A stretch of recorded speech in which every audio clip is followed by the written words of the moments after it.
And now, from the bowels of the internet, it's the Hate-Bit Podcast.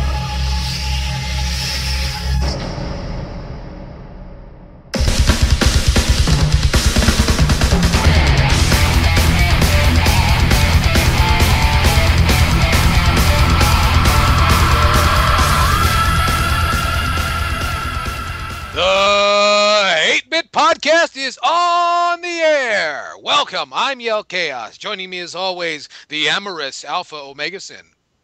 So you say I called your mother a cunt. False. She lacks the depth and warmth.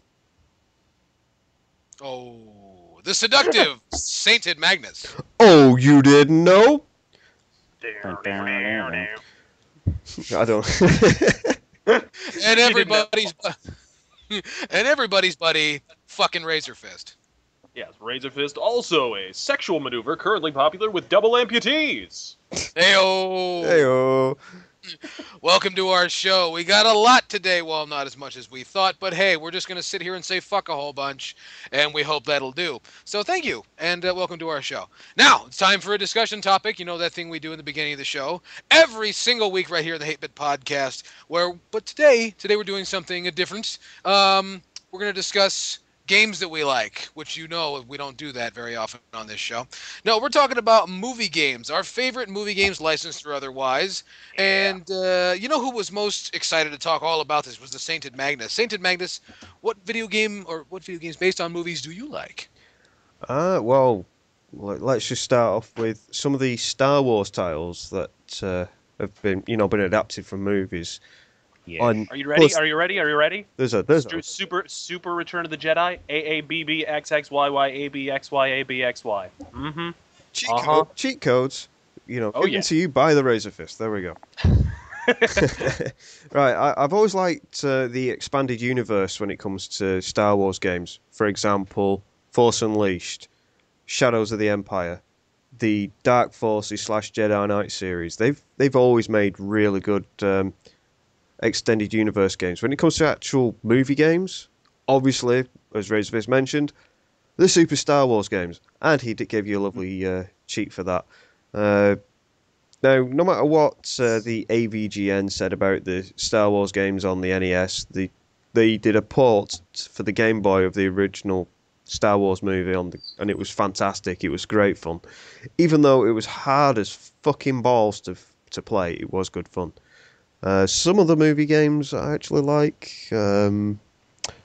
Trying to go off Star Wars here because not a lot of people like Star Wars. What about Lord of the Rings? I loved The Two Towers and Return of the King. If you want a good hack and slash with RPG elements, you cannot go wrong with The Two Towers and Return of the King. They are fucking great. Oh yeah, they were good games, but You just gotta avoid Fellowship of the Ring because that's a big steaming pile. Oh, and you need to avoid the Third Age. Like in the north, or in the fucking north, you need to avoid that. You need to avoid that like some fucking cheap slapper or slag or whatever you want. Slapper. The fucking the bitch, you know. Well, slap on. I swear. Slap off. I swear, if you pick up War in the North, you are going to contract some form of fatal disease. And you. Oh, and what was the other game? The other game that came out, it was like basically just a big online multiplayer frag fest based on Lord of the Rings. Was it Battle for Middle Earth? Battle for Middle Earth, yeah. That was something like that. Anyways, it was shit. It was really, really shit. Yeah. There was a lot of Lord of the Rings games which sucked, but I think one of my favourites was Third Age, but that was because I like turn-based RPGs anyway. Oh God! But it was just a poor man's Final Fantasy X. They used can I tell you a really? Let's put it this way: would you rather play Final Fantasy X, or would you rather play Lord of the Rings Third Age? Okay, good point. Clock ticking. But I don't know, guys. Like playing as I can't believe it's not the Fellowship of the Ring the whole time. It's like, hey, Limley the dwarf and Gegalus the elf. Would you like to go to Mount Doom? Or you know what I mean? Like it's so transparent. I just wish that they'd put value time somewhere on the product. It'd make me very happy. It was just funny because can I tell you a really fucking embarrassing story about that game, real quick? It was 2-player. One of the things I actually legitimately like about the Third Age is it's 2-player co-op, and it's an RPG, so you can play with a friend. Mm-hmm. And so one of the characters is I can't believe it's not Aragorn, and he's the ranger guy. Yeah, he's the Gondonian. Yeah, and then there's I can't believe it's not Arwen, who's the chick, the elf chick, basically.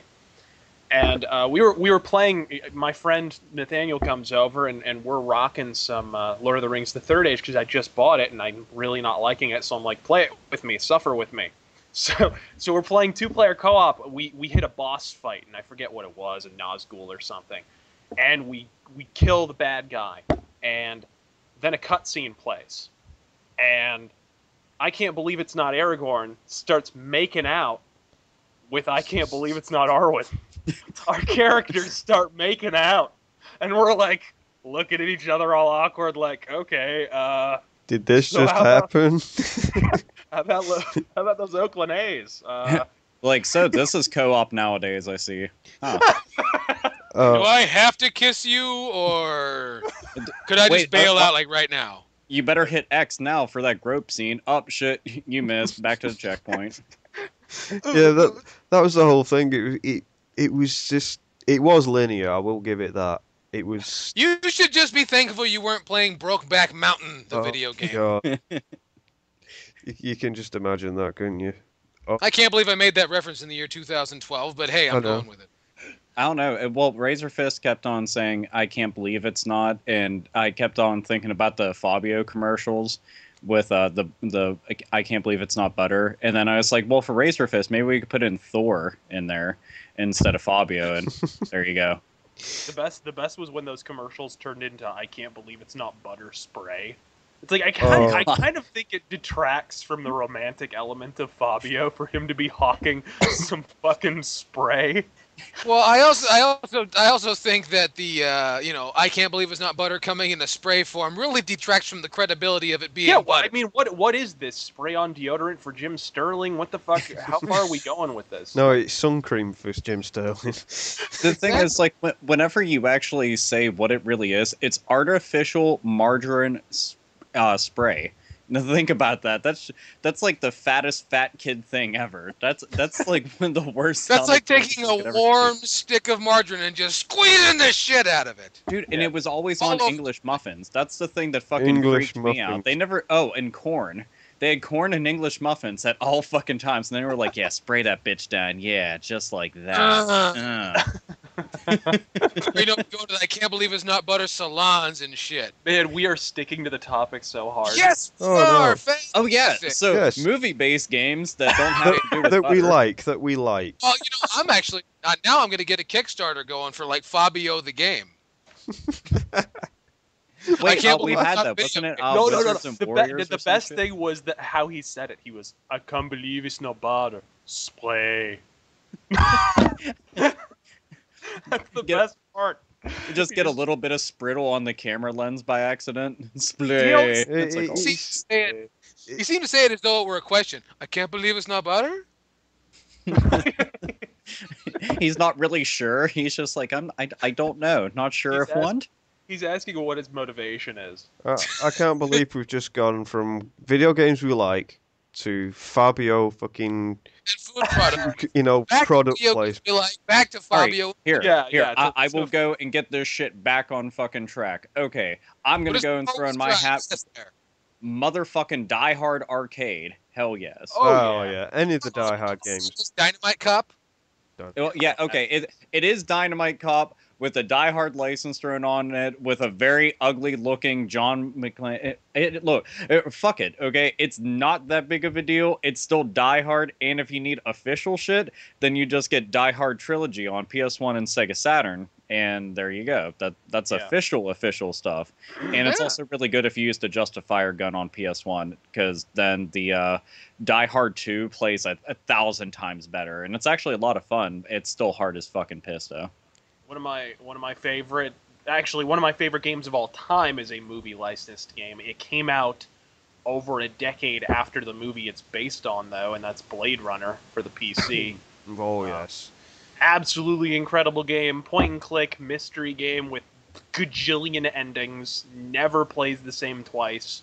Like randomized shit. It's just so good. It's really, really good.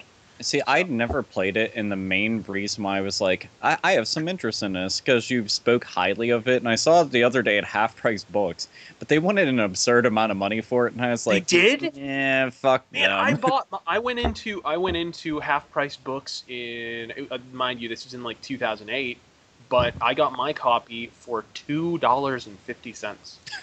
Then I need to go to that half-price books, because the one that I went to, like, keep in mind, they're really good on, like, I go there for comics, basically, because I get lots of dollar comics, but I went in there, and I was like, oh, games, let's see if they have anything. All their games are severely overpriced. I'm talking, like, they wanted $6 for Super Mario Brothers Duck Hunt. That shit is 50 fucking cents. On a good day, and that they were like, I was like $6 for a loose cart. This shit ain't even in a box. This is crackhead prices. But I saw Blade Runner, picked it up, all excited, looked at the price. I was like, nah, I think you go back on the shelf. It's one of those, it's like, oh. Yeah, it's in mass their disappointment. defense. In their defense, around here, Mario Kart or Mario Brothers Duck Hunt goes for like $20 at some places. Jesus. Yeah, that's Come on. okay. Well, I'm sorry. I'm I not even exaggerating. I mean, there's a lot of people right now listening from Los Angeles, California, who know that prices are out of fucking hand over here. Oh, they're ridiculous. It's because these people have discovered Amazon, and they're like, ooh, look what this one went for. Look what this one went for. We'll charge that much in the store. Like, So, movie games? Oh, here, Yeah. another one for We'll NES. badmouth those people later. If anybody's gotten to see it, it's actually a pretty decent movie. Obviously it's going to be subtitled and everything, but Sweet Home for NES, the survival horror RPG that's on there. It's definitely an awesome game. Own that? What's up? Aren't you one of like 6 people who own that game? Yeah, dude, I'm sorry, but I was so fucking excited at the prospect of being able to have like a physical cart of that, because I love that game to death, and I was like, hey, very cool stuff. But it was definitely neat, and trying to think, what was one that is remotely somewhat kind of movie related, because it's an unofficial sequel, is Stranglehold. So okay, what about? Sorry, it just popped into my head. What about the Judge Dredd SNES game? Did any of you guys ever play that? Never. That was actually really good. You could instead of killing, it was one of the first games I ever played where you had lethal and non-lethal options. You could shoot somebody with like rubber bullets, and then they would be stunned, and you could arrest them and read them their rights and shit. And like, this is on the SNES. This is years before its time. This is like, when did the movie come out? 95, 96? No, I feel like 92 or 93. No, it's later than that. No, later than that. Really? Yeah. I am the law. I'll IMDb it now. But there is one game we have seriously missed. And What? we're going to have fans shouting at the fucking computer saying, "You missed doing this it already. game!" And that is the NES version of Batman. Yeah. That is such a fucking good game. I prefer Batman Returns actually to the both in movie and video game form. But that's just me. I agree. I don't know. Well, see, the one thing I was mentioning before the podcast, I recently got to pick up a game that I've been wanting for a very, very, very long time and just could never manage to find for a decent price. But I did, and that's Batman Returns on SNES, the beat 'em up. Yes! And that game rocks socks. So now I have it for Sega Genesis and for Super Nintendo, and they're pretty different too. So it's worth owning them both. Oh, and there's an NES version too that's like a beat 'em up also. It doesn't work quite as well as the SNES version, but yeah. See, I never got to try that. Oh, here, you know what?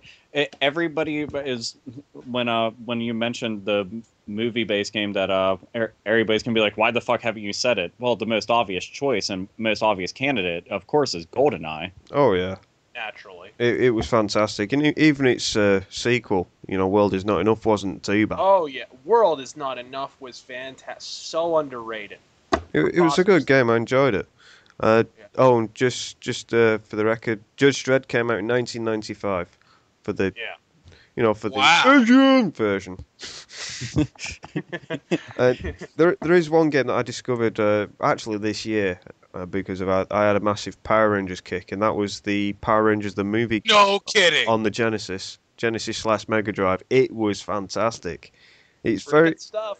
it is actually a good fucking game. Give it its due. It is good. Yeah. Well, The Power Rangers. Some of those Power Rangers games are really good. Some are shit, but Yeah, some are shit. The ones on the DS ain't too bad. Well, in the arcades, we had two different things to go with, and we had Jurassic Park, the arcade game by yes. Sega. Yeah. And And the Lost Lost World too. They made a bunch of sequels to those. And oh god, how could we pass this up? Nobody who went in an arcade in the mid or to the early to mid '90s could go into an arcade without seeing this front and center. But Star Wars the arcade. I have Oh, the the one that you sit down inside of? You sit down on it. Yeah. You actually did. It was always broken. You did the speeder bike chase in that, and that was a really cool arcade cabinet actually. Yeah, Probably one of the best. I still see those from time to time. The last time I saw it was actually at a fucking pizza parlor, which I thought was kind of amusing. But it was just sitting there up at the front. I was like, cool. Popped in fucking 50 cents and sat down and waited for my food. And throw it out there, Star Wars the arcade for 32X, one of the best games for 32X. It is one of the better games for the 32X, I will say that, because I've got it myself, and I had great fun with it. It's fucking great. It was one of the first times you could actually pick your ship in a X-Wing game. I mean, there was obviously X-Wing versus TIE Fighter at the time and stuff, which I love.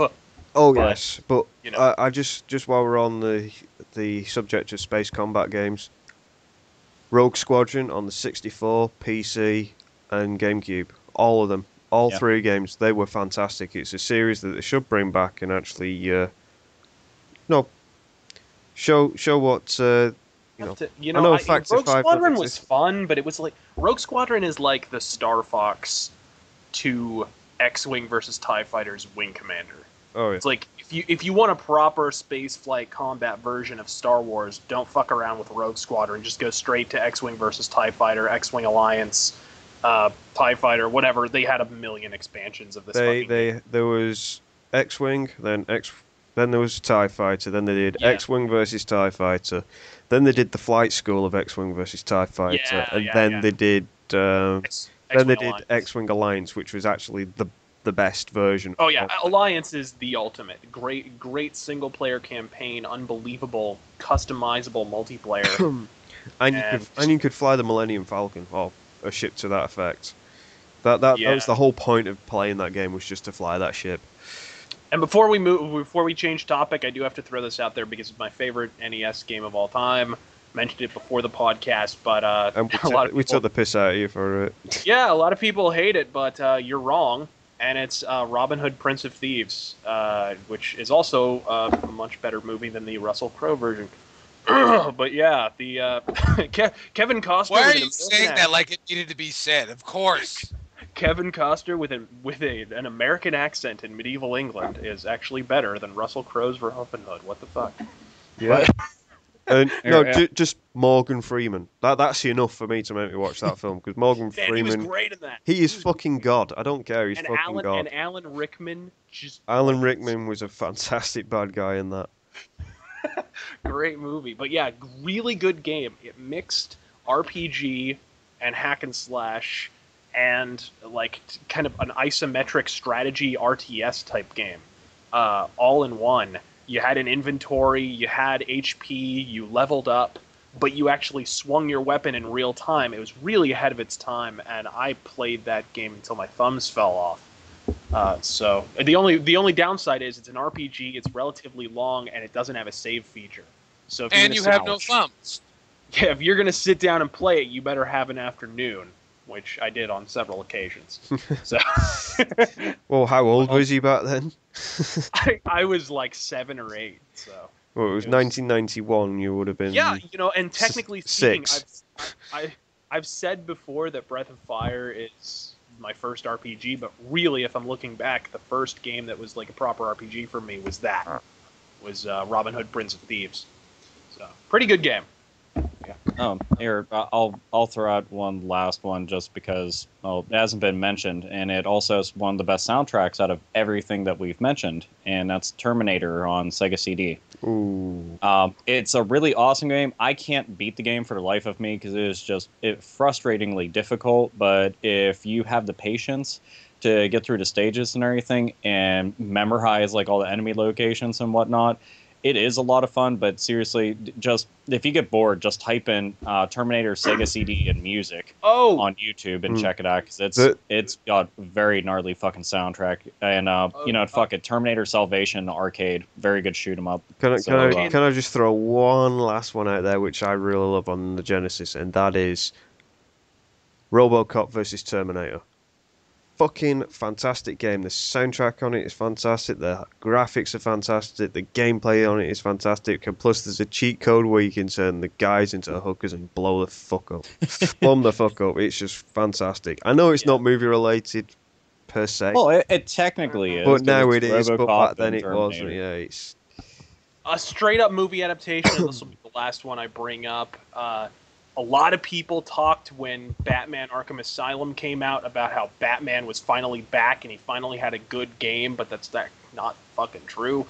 Actually, there was the game that provided the blueprint for Batman Arkham Asylum in terms of having it be a stealth game in 3D and having like intimidation techniques and whatever was the Batman Begins adaptation of whatever. It's on PS2 and Xbox and GameCube and what. Anyways, this game is underrated as shit. It is seriously underrated. It was Batman Arkham Asylum before Batman Arkham Asylum existed. It just wasn't open world. It was linear, but it's like a linear version of Batman Arkham Asylum. So I have to throw that out there. I remember playing it and being like, okay, it's a movie game. It's probably gonna suck, and it turned out to be absolutely fantastic. So I have to, yeah. Anything else? Yellkaos, do your job. I was waiting for you to shut up. That's my job. fair enough. Do you have any games to throw out there, or have we pretty much covered everything? For me, you guys kind of covered it pretty good, and I'm very proud of you. You guys have done an excellent job. There's banana stickers in your future. Can I have a banana cookie? stickers. I want a cookie. You want a cookie? You may have a cookie. Yay! But Yes, everybody's expecting everyone him else- to have a muffin. Everyone else gets sainted muffins, you know. Oh. For I me, can go one with that was really fun, even though the game is nothing more than a reimagining of the movie with some quick time events and a few bonuses, was The Warriors. If anybody remembers that, based on the 19. I want to say the movie was like 1980. I think I it wanna was a say bit that- older than that. I want to say it was like 1980. I think it was. I don't know. Sainted Magnus, you're in charge of fact checking. Please tell me. It was 78 or 79. Was it 78? Yeah, it's somewhere right in there. And Warriors, you know, the 1979. 1979. See, I was close. You know the chief from where in the world is Carmen Sandiego was in that movie. Ooh. Yeah, you didn't know that. Yeah. You know, it's like you know the lady on the DJ on the radio talking about boppers. That's the chief. Bippity-boppity. Sorry. See, you didn't know that. You learn something new every week right here in the Hate-Bit Podcast. Oh, that's a good one. And and the new Ghostbusters game that came out just a few years ago is actually pretty. Now it acts as sort of a unofficial sequel, but a damn good game nevertheless. Especially on the Wii, it takes good use of the motion control. Oh yeah. The I Wii sounded like Cronkite just then. apparently the Wii version is actually pretty good. I enjoy it thoroughly. In fact, I was in a store the other day and I saw the PlayStation 2 version, and I remember people bad-mouthing the Wii version against the PlayStation 2 version because somehow the Wii was less powerful than the PlayStation 2. And that's when you wish you were dead. They're apparently the same game, but the PS3 and the Xbox 360 versions kind of used more realistic models. But both games are, both versions of the game are just very similar, to the Wii versions. Well, like I said, It's just different characters. Different character models. And yeah, they all work. Oh, I'm sure they do. In my opinion, it's not a perfect game, mind you, but it's a damn good game, and I don't know anyone else can say any different. It was fantastic. Anyway. Yes, but anyway, moving on. Yes, moving on. moving on. We think we talked all about that, and we'll see how far we can get off topic later on this week. Oh, you know what? It's time for the Hate-Bit Cunt Bag. Hate-Bit Cunt Bag, where we go through mail and stuff, and all the letters that you drop us here at YouTube and at Hate-Bit Whatever Podcast. you do, don't read any emails from Canadian girls. Don't do it. No, there will be no. You know how I feel about Canadian girls. The same way. So does Canadian girls know about what you like about? Honestly, the same way I feel about Booker T and I don't know. Oh, Anyway, King Booker. King Booker, yes. I stopped giving a shit when he started doing that. I was like, oh, yeah, you won King of the Ring, so fucking what? Yeah, well, it was a tired gimmick then. Anyway, please drop us a line at hatebitpodcast@gmail.com. If you have a question, a comment, a concern, a query of any kind, please do so. This week's Hate-Bit Cunt Bag is brought to us by, oh, you know what, in the spirit of the Halloween season, our good friend, my friend, your friend, RazörFist, has dropped his very first candy line, and it'll be available shortly in the Hate-Bit store. It's, RazörFist's own apple-flavored Razor Bits. It's a dead man's party right in your mouth. So go out and get yourself some apple-flavored Razor Bits. Anyway, we got a piece of mail coming to us at hatebitpodcast@gmail.com. And, from a pretty common contributor, the Dynasty Star, he drops a line. He says, hey, guys. Hey. Hi there. He goes on to say, I think it is clear to everybody that there is a number of people in the gaming industry whose death wouldn't be brutal enough to make you happy, even if Freddy Krueger had his fun with them. Right. He says, my question is for the opposite side of the spectrum. Who do you look up to, respect, or idolize most in the gaming industry? Short answer or long answer? Well, you know what? Do what you feel. Sainted Magnus, you spoke up first. Who do you enjoy in the gaming? I can't think of anybody. Nobody. It's just that fucking simple. I can that's think the long of and two short people that I actually enjoy, and I enjoy their work anytime that their name is brought up, and that's Suda51, which that may sound pretty tired, but he's got a really out there perspective, and a lot of his games, I have enjoyed them all. You know, from No More Heroes, Killer 7, Lollipop Chainsaw, and things like that. He's just a real fucking whack job as far as I'm concerned, but I like that. And Shinji Mikami, which, you know, he's one of the godfathers over at Capcom, but, you know, no longer is taking up residence there. Look at that pun. Oh. Everybody, piss on the pun. Do it, then light it on fire. But, yeah, there are two people that come to mind, because genuinely, like, if their name is dropped, then I'm just like, hey, that's pretty cool. I'll take notice to that. So, yeah. Awesome. I would have pissed on that pun, but that would have been a biohazard. Oh, this guy. Oh. No. Oh, you're such a tyrant. and right now, I can hear like a shitload of groans just everywhere across the world. It's just groaning in unison. The Hate-Bit spectrum of fans is just going, oh god, they have better material than us, but in fact we don't. We don't. It reminds me of Abe's Exodus, when you take all your mates down and they find this drinks machine, they drink everything, and you speak to them, and they all go, oh.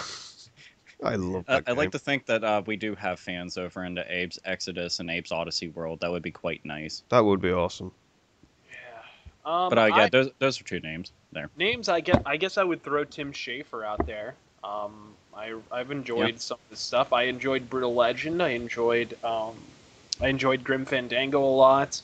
Psychonauts. He makes really funny games usually with interesting game mechanics. I think he was overreaching a little bit when he made Brutal Legend with the RTS thing. It was probably not wise, but yeah, I enjoy some of his stuff. But I don't know. There's very few. The thing about the industry now is that individuals are less important than ever.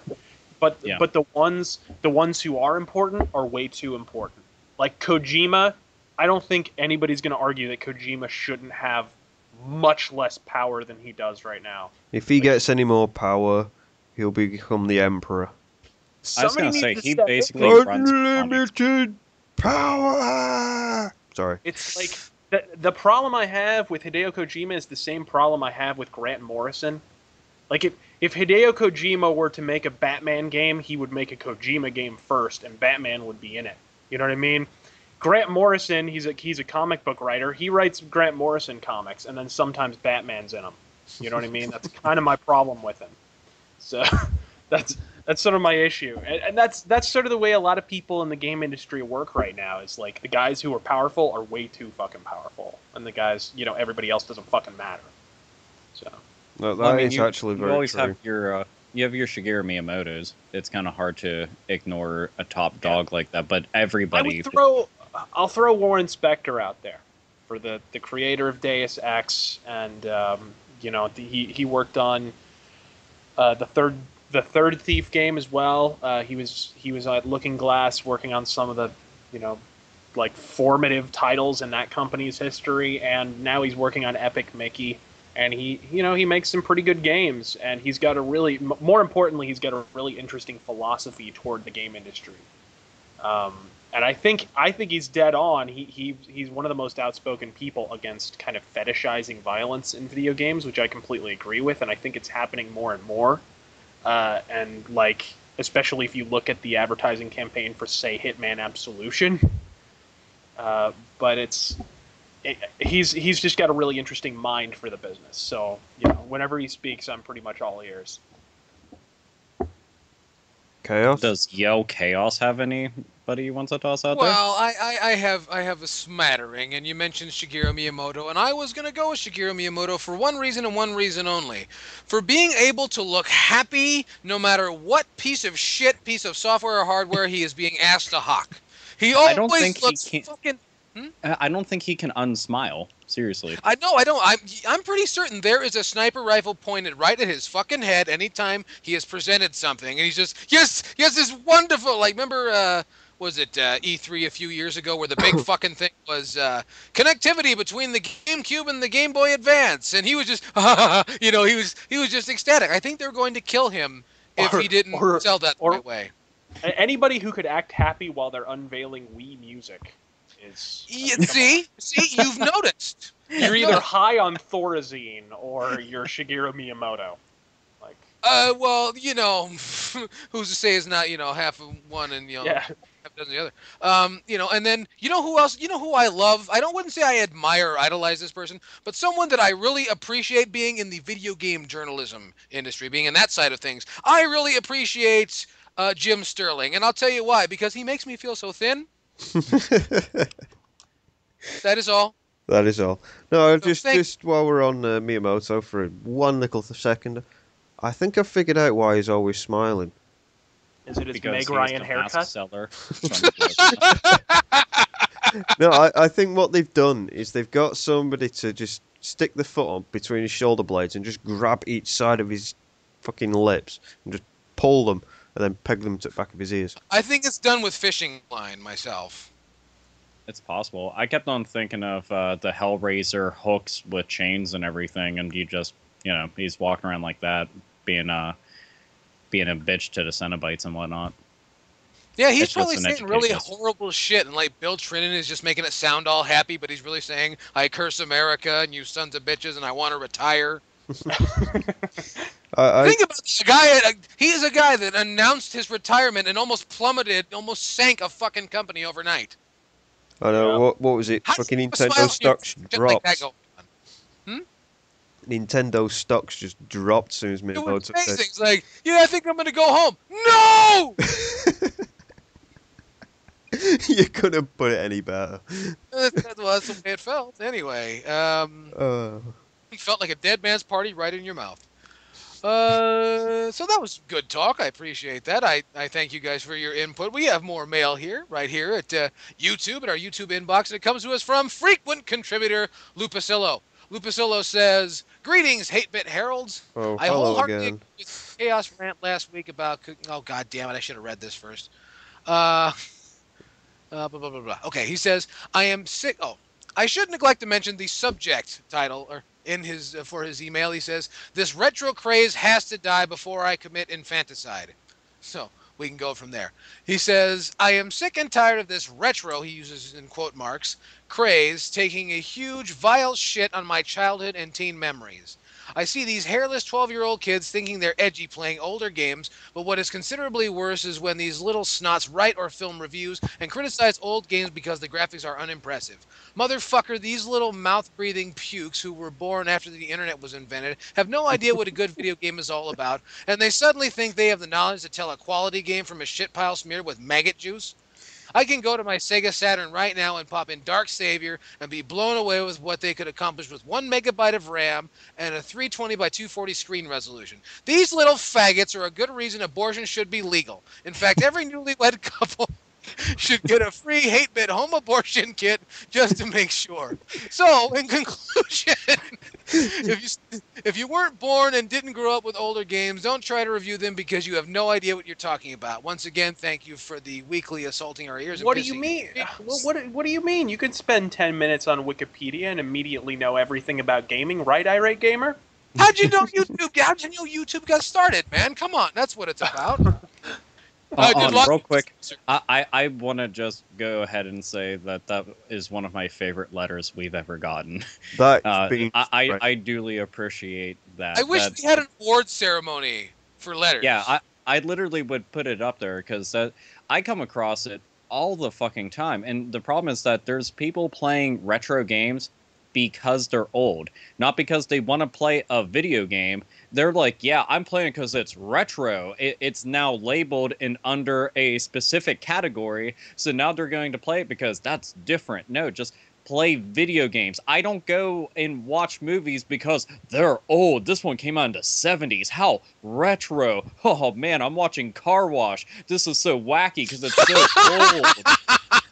Like, it would make no fucking sense. I don't sit downstairs and listen to fucking music just because it's old. Man, I'm unique all of a sudden because I'm listening to this because it's way before my... No, if you're fucking retarded if you think that way. And if they talk shit on the fucking graphics, they have no grasp of reality at all because... you know what? Fuck it. Just rape their mouth. There you go. That's my answer. Rape their mouth. Anytime that they go to talk, rape it. Here's the definition of retro. Adjective. It meant... Oh, well, fucking hell, I can't read tonight. Technically, it's a prefix. Yes. It's clothes or music style, whole style, or design. So, fucking hell, imaginative... of those of the recent past. So basically, if it's old shit, you call it retro. But it says retro is in 60s fashion, not fucking last generation. Well, retro just means 2 is back fucking then. retro. Well, keep in mind, this is also the smattering amount of fucking retards that are just up in arms like, hey, is PS2 retro yet? Is it retro yet? Is the Nintendo Wii retro yet? Like, you're fucking wanting to jump the gun to call something retro so you can say that it's cool to play again. You know who you know who fucking caused all this? You know who's to blame for all of this? If you say James Rolfe... Fucking VH1. VH1. VH1, man. Are you talking about I Love the 80s? They just did an I Love the 2000s special. They did it before the 2000s ended. They are literally doing retro specials on what is happening now. Like, what is wrong with you people? Like, this is so... Oh, VH1, oh my god. If anybody's wondering, RazörFist is having an aneurysm and is pounding his fist down on a pile of Chinese workshop children because he is so fucking angry at the idea that these people have pulses. Get him out! Back to work! Get him out! And if this shit continues, he will start pounding American children. Yeah, don't make him do that. I will see to it. Mark my fucking words. RazörFist, do you need a tissue? No. That's okay then. His brain's not melted out of his fucking nose. Only needs a tissue he only needs a tissue to wipe up the blood. That's what I mean. Because, quite frankly, there's going to be lots of death and chaos. Yay! It's absurd. We've gotten to the point. I think the fact of the matter is, let's just be real. Right now, kind of sucks. Okay, so I think people are looking. Right now has always kind of sucked. Yes, but right now, like really, so, I mean, in terms of world events, in terms of the economy and things of that nature, it's a quantifiable kind of suckage. I think people are, kind of like how we look back at the Great Depression and go, "Wow, that kind of sucked." You know what I mean? Like it's genuine. It's not a simple, the grass is always greener kind of a thing. So I think the fact of the matter is we're going back and we're looking for more and more recently for retro thrills, because it's like, oh God, how about 15 minutes ago? Boy, that was better than now, wasn't it? Jesus Christ. No, but it's like there's two types of, I'm going to use quotes here, retro gamers, right? There's the kind of retro gamers that collect the stuff, collect games for these systems to try and preserve these for future generations. And then there's others that just follow the pack. They're like a flock of fucking sheep.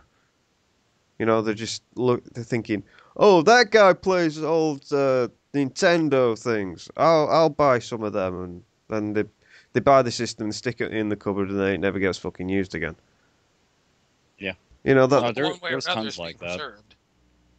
I can't count how many times I've come across quote-unquote retro game collectors that they buy like thousands of games and consoles and everything, and they don't fucking touch them at all. And it might sound kind of ironic coming from an individual who has a game collection like mine, but I actually play my games, and I lend my games out to family and friends and everything so that they can also indulge in them and play them and things like that.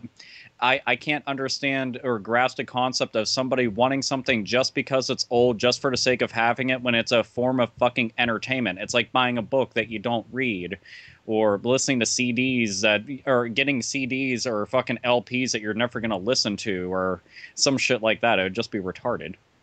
Very. Buying a book that you don't read, so like the Bible? No, I'm just fucking with you. No, that's well. No, that's actually, a book you don't take seriously. Plenty of my friends say that Bible paper is best for rolling joints. I was just going to say we used to do that in high school. Oh, And you only got really high because you were smoking ink. Yeah, because that's what I asked my friends. I was just like, aren't you going to be smoking ink? And they were just like, I don't give a fuck. I was like, okie Are these dokie. the same kind of people who put 420 in their screen name to appear edgy? Like, is this serious? Are these the same I know people? who you're talking about. I'll put it this way. All my friends that did stuff like this, like, they didn't actually use 420 in their name. They used, we'll actually bump this up a level. They actually used their D&D names that they used frequently as their online handles, because they are elite hardcore stuff. So, yeah, that was dumb. Okay, moving on. Yeah. Yeah, I leveled the playing field with that one. Well, I want to tell you something somebody told me one time. A buddy of mine, okay, I should neglect to mention he was really high when he told me this. He says, dude, I know that God loves weed. I said, how do you know that? He goes, dude, it's obvious. I said, how is it obvious? He says, why do you think that he gave you blank pages in the back of the little Bibles? And, I mean, I don't really talk to him much anymore, but maybe you should. You should. Well, he's a very wise man. Only on Huh? conjugal visits. You should. He's a very wise man. Well, yeah, fine, whatever, motherfucker. I see what you're trying to do right there. It's harder to talk to someone regularly when you have to schedule a conjugal visit. I know it's terrible. It really I is. just kept imagining somebody getting high in a confessional booth. Yeah, Sorry, that's all I came to did mind. this, and that's That not and the right. song "Smoking in the Boys' Room" came to mind too. Continuing on. Yeah, have we any more mail, or are we gonna? No, that's all the mail we have right now for the cunt bag, which was brought to us by RazörFist Razor Bits, apple flavored Razor Bit, because it's a dead party right in your mouth. Yeah. So we'll have more mail during halftime for the Hate-Bit ball bag. But now, got breaking news, big news, something that's been going on, and the developments are developing, and I, Yellkaos of the Hate-Bit podcast, would like to state openly right here on the air. Now, This is an article right here, penned by me, that I have titled "I fucking hate Geoff Keighley."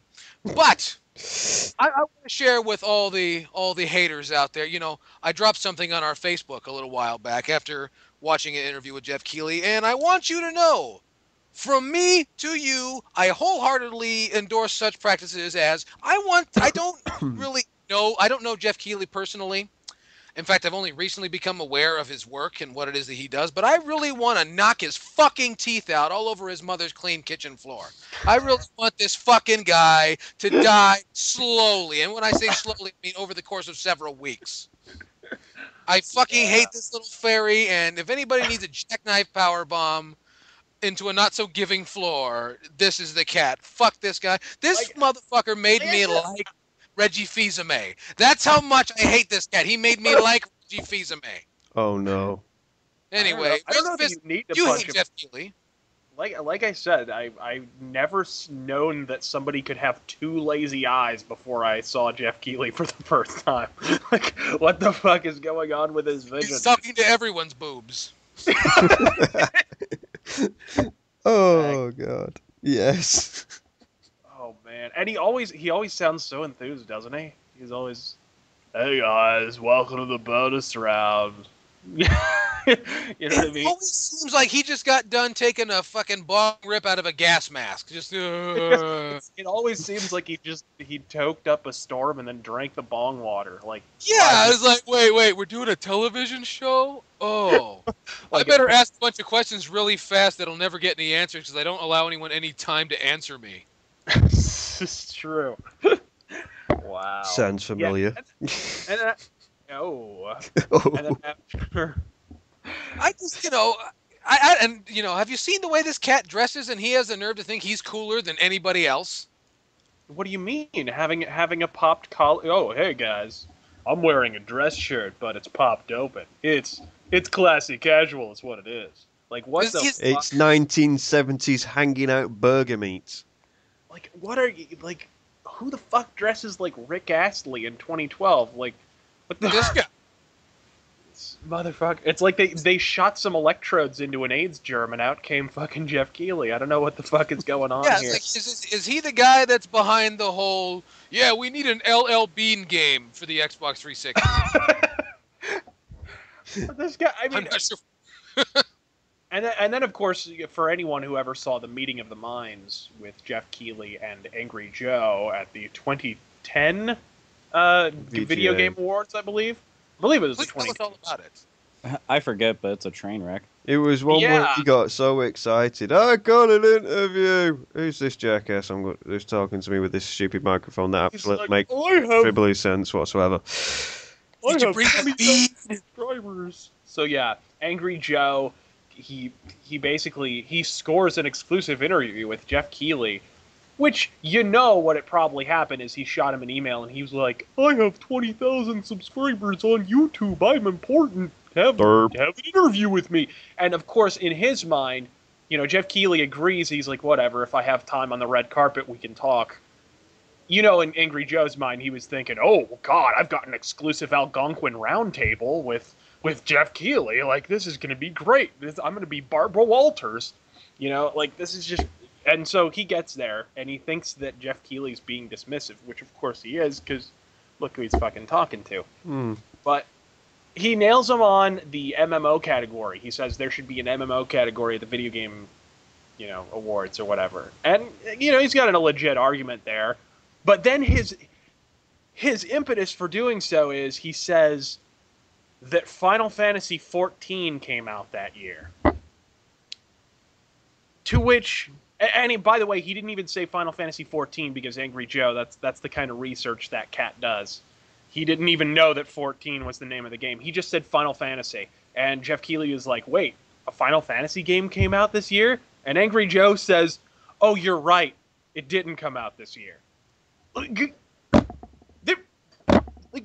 just happened? Neither of them knew that Final Fantasy XIV. It was like the biggest abortion the entire year, and neither of them knew it came out. Like, oh my God, I can't live in this world anymore. Well, they could claim they were, repressing memories.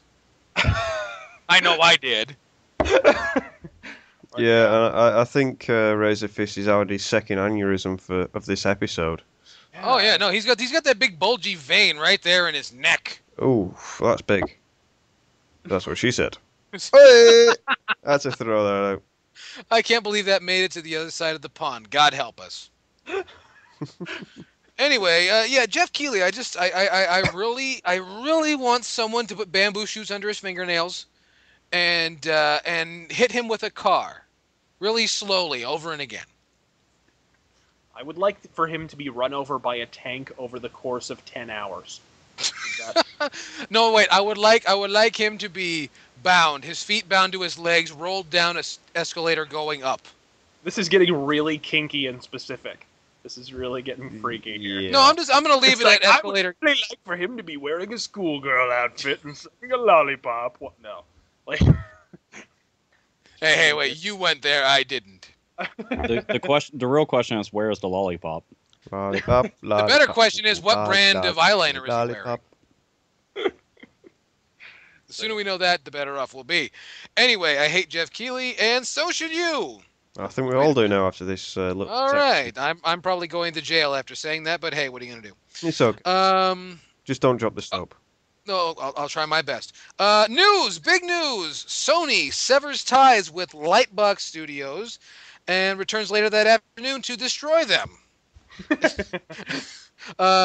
RazörFist, I'm going to throw it at you one more time. What the fuck happened? Basically, well, shit. I mean, let's just run it down. Because this started actually not on. Obviously, Lightbox Studios are the creators of Starhawk, I'm which Warhawk. came out recently. I'm Warhawk. The killer app for the PS3. So Sony purchases Incognito Entertainment. Incognito develops Warhawk, right, the predecessor, which at the time everyone thought was be the elusive first killer app for the PS3. Warhawk goes up like the fucking Hindenburg, and immediately then Sony dissolves Incognito Games. Sound familiar? Mm-hmm. They then use the leftovers to create Lightbox Studios, who immediately set out to make a sequel to the abject abortion that was Warhawk. Then, and this is what drove me crazy, they call attention to its spiritual sequel status by naming the fucking thing Starhawk. Okay?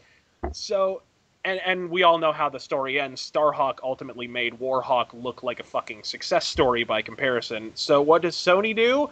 They cremate the fuck out of Lightbox Studios and terminate their exclusivity agreement. And now they have laid off 75% of their staff.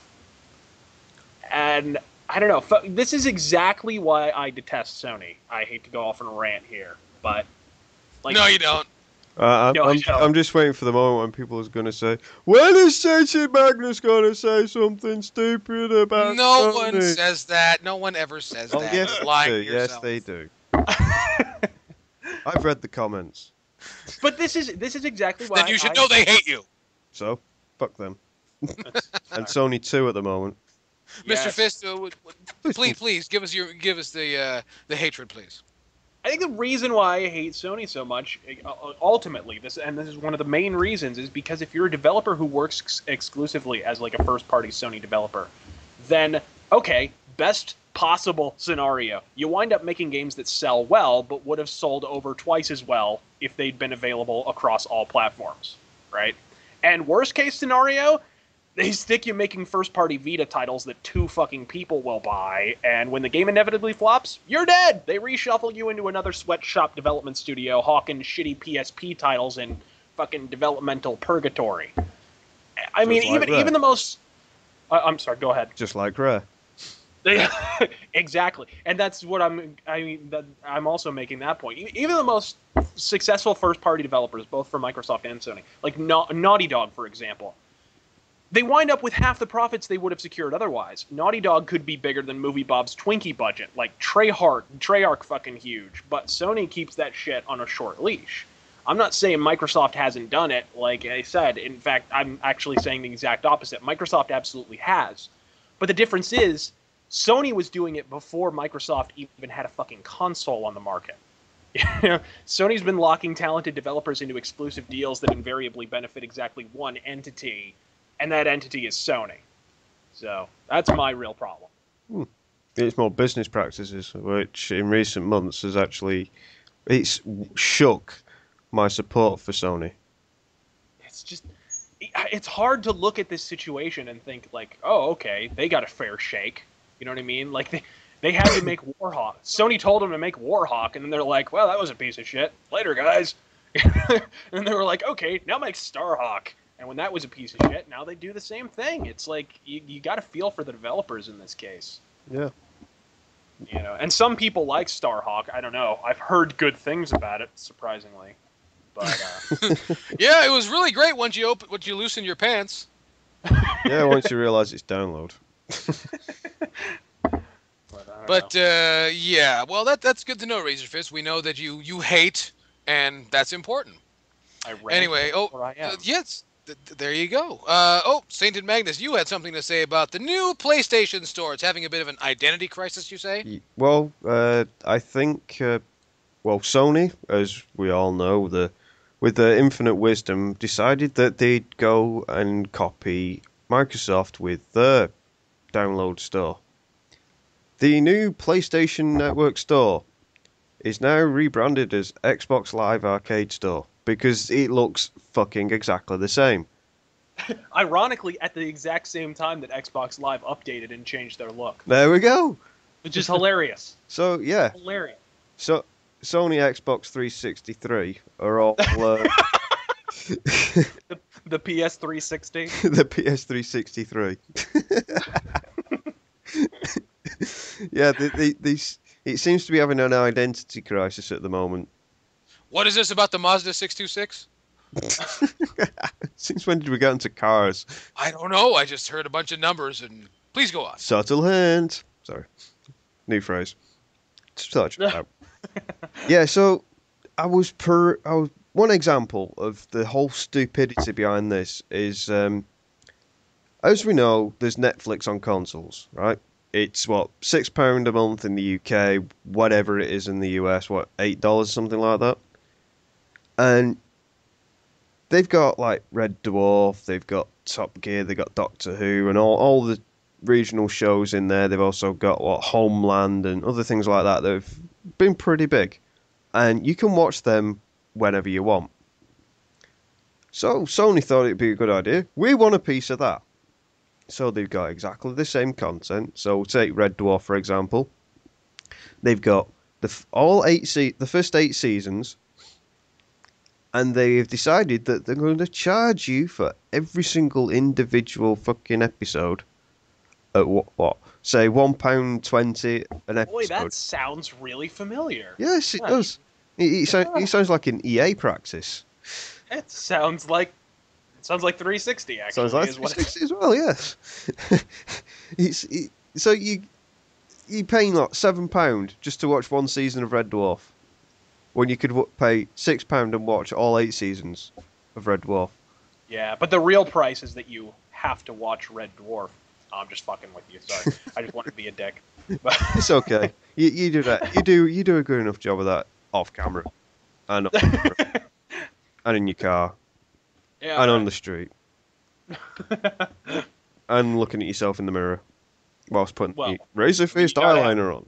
You got to have goals. Oh yes, but the whole premise of this new store I just don't get the point. I just don't see the point.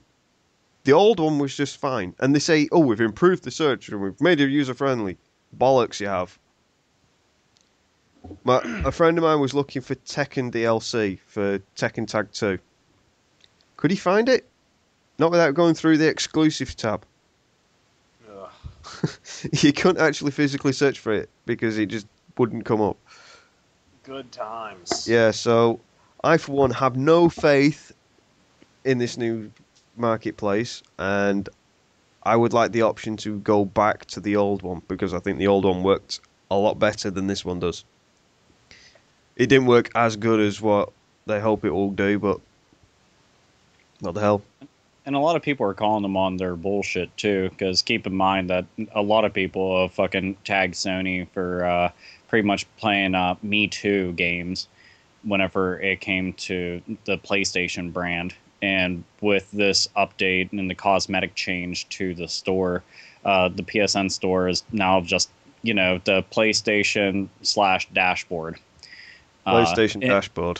Yeah, it's just ironic that they decided to go with the change, and they're trying to emulate the Microsoft store, which I don't really understand why, because it's not like that's, the do-all, end-all store, so we have to look and be just like this one. It's like, why don't you just listen to what the fuck everybody's been bitching about and try to work from there? But I guess that would take, I don't know, maybe a team of 3 or 4 people to scour forums and to go online and to read fucking complaints and to read people's ideas that have been tossed out there, free of charge, no less, of how to make the user experience that much better. And they don't do that. I mean, fuck, there was recently, before they did the update and everything, there was a game I was trying to get for the Sega Genesis collection. It's Monster World 4. And it took me forever to fucking find the game, and it's a recent game that they put on there. And I only want to get it because if you have a PlayStation Plus account, you can get the game for $1. And I've never had the opportunity to play the game. And I was like, shit, $1. And it took me forever to find the fucking game. I ended up having to use their actual search field to do it. I was like, newest titles? Oh, it's not in there. I'll go under PlayStation Plus because it ought to pop up under there, right? Nope. Nothing pops up under there. It was just like a big convoluted fucking mess. And it's like that for a bunch of the things that they have on there. Now they want to make it like the dashboard. Oh, super idea. Again, Sony, I fucking applaud you. You and your fucking magical ways about just, I don't know, fucking people over. So, hip hip hooray. It makes me, well, the way it's laid out, it makes you just want to get up and actually put your finger on your screen and go, because it's just like a fucking tablet. Why does everything have to be fucking tiles? Because everyone is stupid. If I want your tiles, I'll go in my fucking bathroom. Jesus. I don't know. Maybe they designed it with the Vita in mind and not the PlayStation 3 itself. Even the Vita's fucking store's not great. Oh, and just for the record, I don't have a Vita anymore. Really? Yeah. Yeah, he sold it to some sucker. Oh, I thought I felt a disturbance in the force. No, Yeah. that was the burrito you had last week.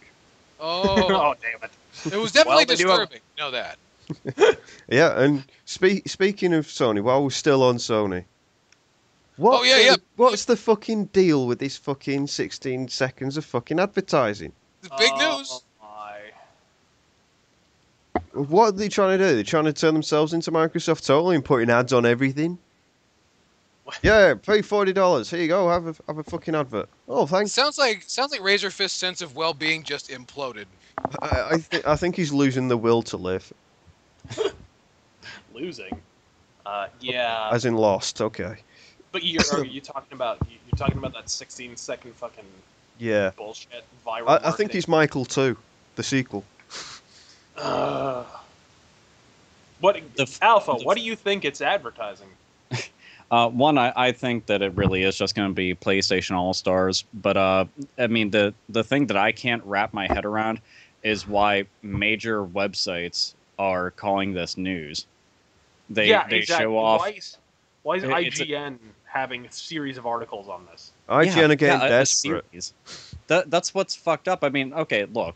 The fact is that when we're looking up news and everything, we're like, oh, it's kind of slow. All right, let's find some other stuff that we can go and talk about and whatnot. But in no fucking way could we sit there and be like, man, this is headline news. Let's talk about this. Everybody, talk about a 15-second fucking piece of bullshit. Yeah, that's gonna. What are we getting out of this? A 15-second teaser of an upcoming maybe commercial for an upcoming game. You're fucking kidding me, right? Just give us the fucking commercial, Sony. Is it safe to say? Is it safe to say at this point that the most substantive creation generated by Sony Electronics, aside from excuses as to why they're no longer fucking profitable, are the ceaseless procession of vapid, gimmicky advertisements they've cranked out over the past 6 years? I'm just waiting for the fucking advertisements to come out for Sony Smash Brothers. But that's Ground control to Major Kazurai. Cut your fucking losses and turn Sony into an advertising agency already. Yeah. Oh, and another piece of advice. shut the fuck Quit- up. Basically. Well, just quit running plays out of the Sega playbook. Oh. Well, no. See, if they were You doing go that, ask their them about that. commercials They'll would be see how interesting. successful that model was. Hey, Sega had good commercials. Sony has a lot of really weird commercials. Like, do you remember when PS3 was brand new and they were putting out those? It was just like artsy fartsy commercials that made next to no goddamn sense, and you wouldn't realize that it was a PlayStation 3 commercial, except for it says PS3 at the end, or it might show a glimpse of the actual console sitting in a big white room with shit floating around it for no reason. Well, Man, you that know, makes me buy the console. well, you know, you're describing a Sega Saturn advertisement too. Sega Sanjuro, Sega Didn't they do that with the Sanjuro, GameCube? Yeah. Sega Sata, Just- Juro. Just allow me to state once more, for the purposes of public record, that I outright fucking abhor viral marketing in all its manifestations. And I think we all do. Do we not? Well, yes. I mean, think can you think... Now, like... he loves it. I mean, really. remember the Cloverfield mystery website back in the day? And I remember working in a comic shop, the Joker cards that viral marketeering shitheels left in major comic chains during the build-up to The Dark Knight. Look, if you're in viral marketing, I want you to perk your ears and pucker your fucking anus, okay? You are a cancerous boil on the testicle of the human race. Don't consider suicide. Just make it happen. Okay. And the fans are the real problem. Like, they're actually sitting here poring over every pixel of these fucking articles and these fucking videos and go, ooh, the lamp flickering out means someone must have used EP. So maybe it's that boring bald fuckwad from Infamous. No, motherfucker, you have too much goddamn time on your hands, and Sony isn't paying you. So why in the fuck are you doing their job for them? Now, fuck this shit. Okay, I'm not going to sit here deciphering Kazurai's marketing table scraps, spinning my plastic wheel like a human fucking gerbil, okay? And you shouldn't either.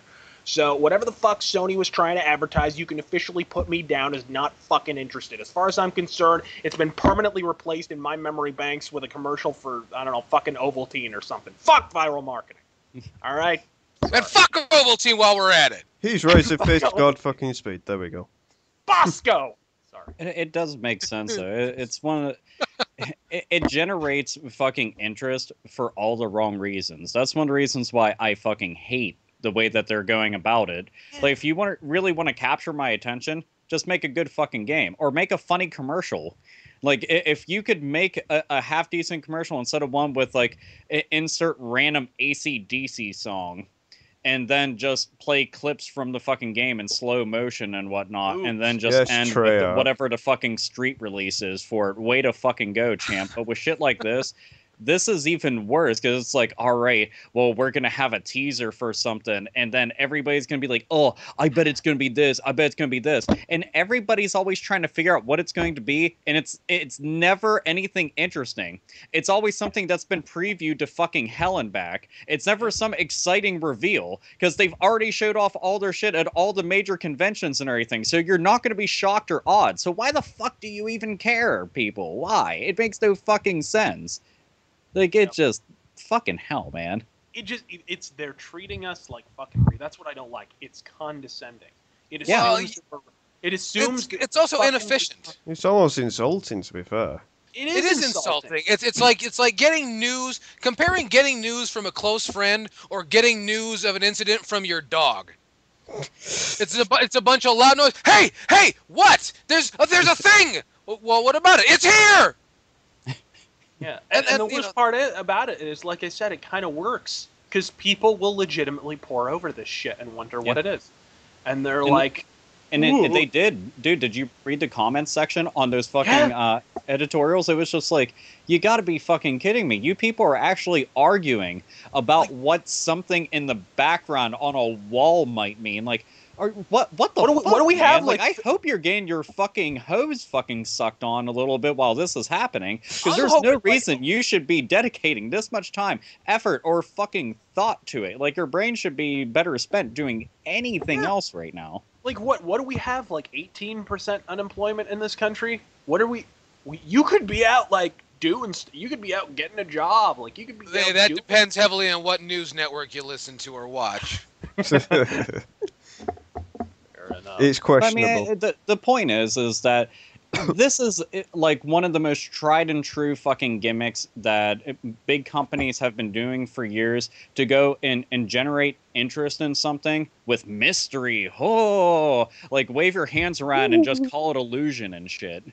Okay, because it's only going to cater to fucking retards that are expecting a surprise, and they're never gonna fucking get one. Okay, in that box, it's not a fucking mystery. It's face rape. That's what it's going to be. You're gonna get face rape, and even you were told ahead of time that it was gonna be face rape, but you're like, but it could be something else, like cake. No, it's not cake. It's not yummy cake. You are not gonna get red velvet fucking cake with vanilla fucking icing. No, it's face rape. Okay, and there is Face no rape, 3D. Yeah, and we're not going to put vanilla icing on the face rape. No, it's just straight up motherfucking face rape. So In high def. Get used to it. Knock the fucking teeth out. Make the whole experience a little bit easier to go and gum down. There you go. High def, face rape, 3D. In HD. And, HD! And, yeah, 3D in a theater coming to you at some point. There's one point. Available in IMAX. Yeah, so Sony, fucking get a grip. Stop giving us all these stupid viral ads. If you're going to hook a product, just give us 1 2-minute advert telling us this is what we're doing, this is what's going to be done with it. Simple as that. Do you ever get the idea, though, that maybe they do this viral marketing because this is all they can afford? Well, I think... No, because it looks like a pretty high budget. It looks like a pretty high budget advertisement, but they're just releasing it. TV time is is not cheap these days. It's Michael too. I just said it. It's Michael too. Yeah, that's essentially what they're trying to do, is play off the success of that. I mean, if you really want to grab my attention, I don't know, make a commercial like the Super Smash Brothers commercial way back in the day where all the Nintendo mascots were skipping through a field and then beat the shit out of each other. You'll have my attention immediately because that shit was fucking funny and really awesome and made me damn happy. But if you do shit like this, not only am I going to ignore you and not be interested when you do finally reveal it, I'll just go, I told you so, and then go on with my fucking day of beating off to really wicked, awful porn. I'm just waiting for the days where I go, I told you so. Not interested. Yeah, I'm gonna say I told you so while holding my fucking meat log in my right hand. And if I decide to go and get crazy, I get ambidextrous and start using both. Oh, or you sit on it and call it the stranger, right? Oh, no, I don't do that. I actually I dial a random number and say, are you busy? See, you know what? People talk about you all the time, and I say, Alpha Omega Sin, you have no dedication. I'm sorry. You are not dedicated to your masturbatory practice. I'm sorry. I'm lazy, I guess. That Okay, would be well, my- as long my as best you're reasoning. honest. Well, that's what I appreciate most about you, is your honesty. Thank you. And I'm also baffled just thinking about what your concept of really horrible pornography is, because I've talked to you at great length, and the shit you say in casual conversation is rather horrifying. Well, just remember the stuff that I was talking about. Well, we'll talk about in the next item that we advertise. We'll give you a good idea of what I'm into. Oh, good. That means that it's time for halftime, isn't it? Already, I'm sure we got something. It's already time. We have to plug another product, and this one is Shameless plug. coming soon to a theater near you. Face Rape 3D IMAX. Let me see here. Not to be What else? confused with the new Silent Hill movie. No. Fabulous, classy stuff. While we got a free moment here, a little time to just chat and free. Let me get all the mail up here in front of me. Alpha Omega Sin, have you been watching some horror movies at your place? I've been watching an absurd amount. I've been doing you have- marathons almost daily. Really? What you been doing recently?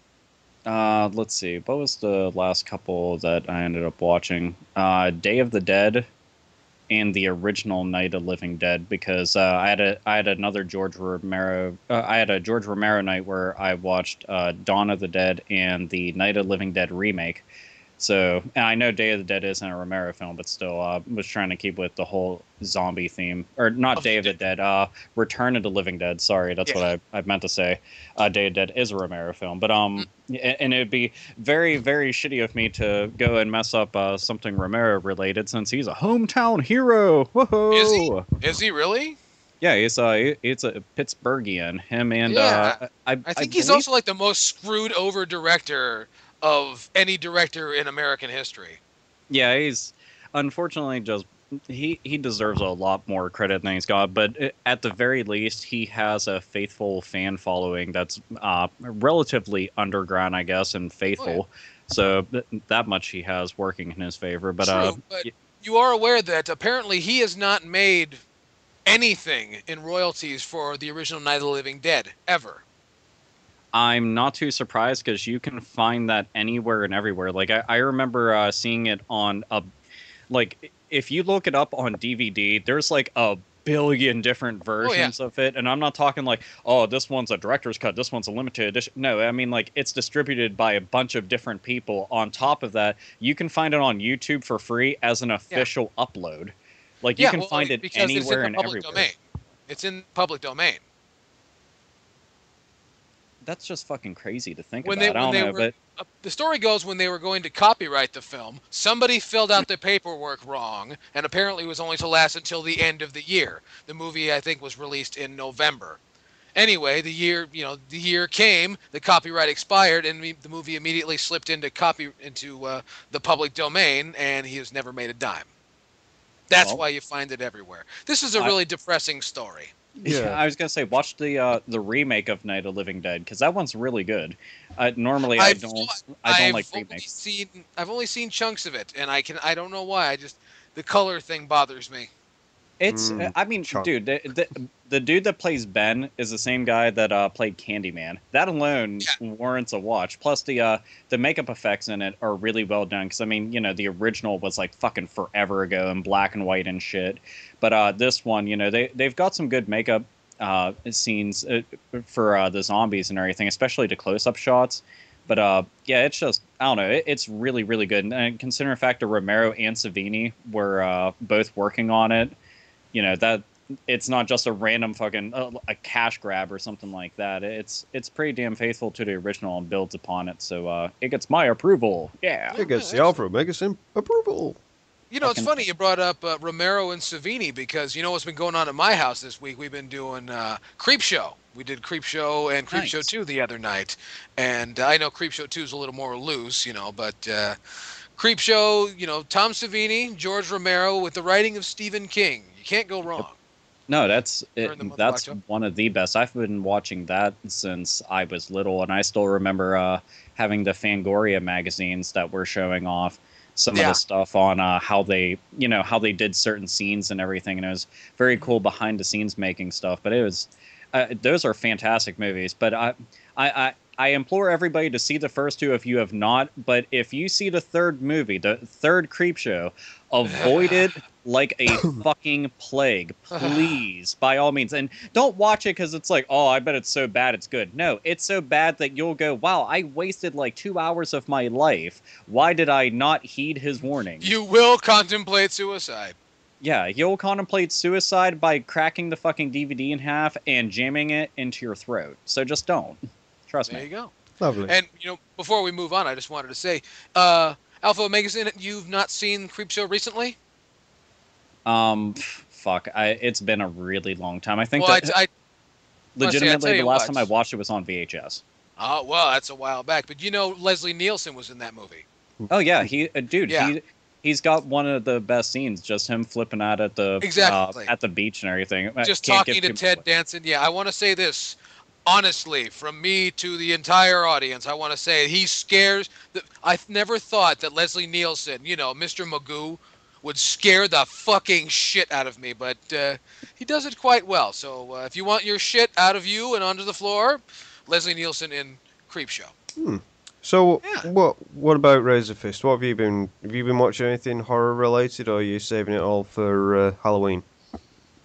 I don't really like horror movies. I actually don't really like movies that much. Fair enough. actuality.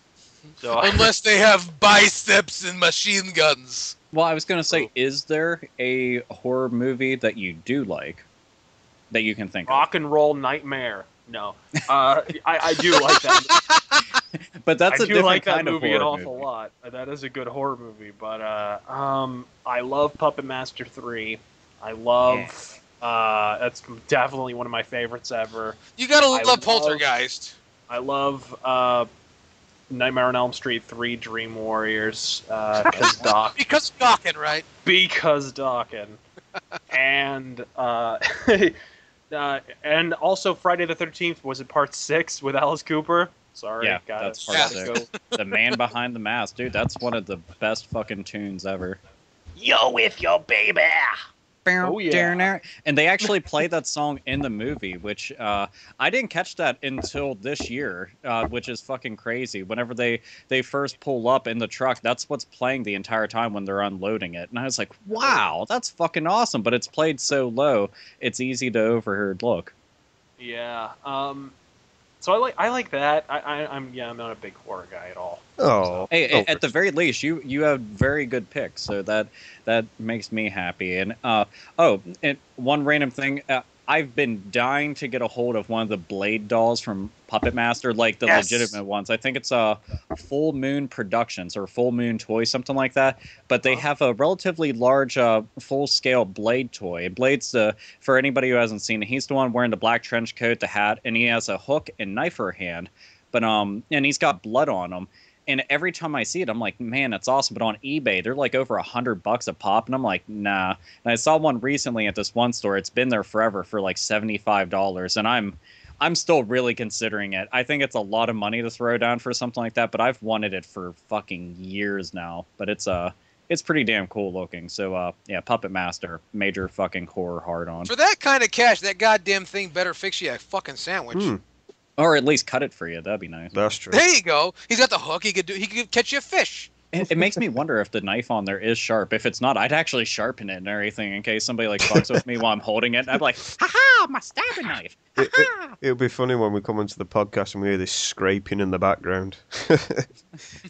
It's only What are you Alpha, doing, Alpha what's Vegas? doing? I'm getting ready. Those Preparing goddamn for- kids think they're gonna laugh at me this year. Ha ha!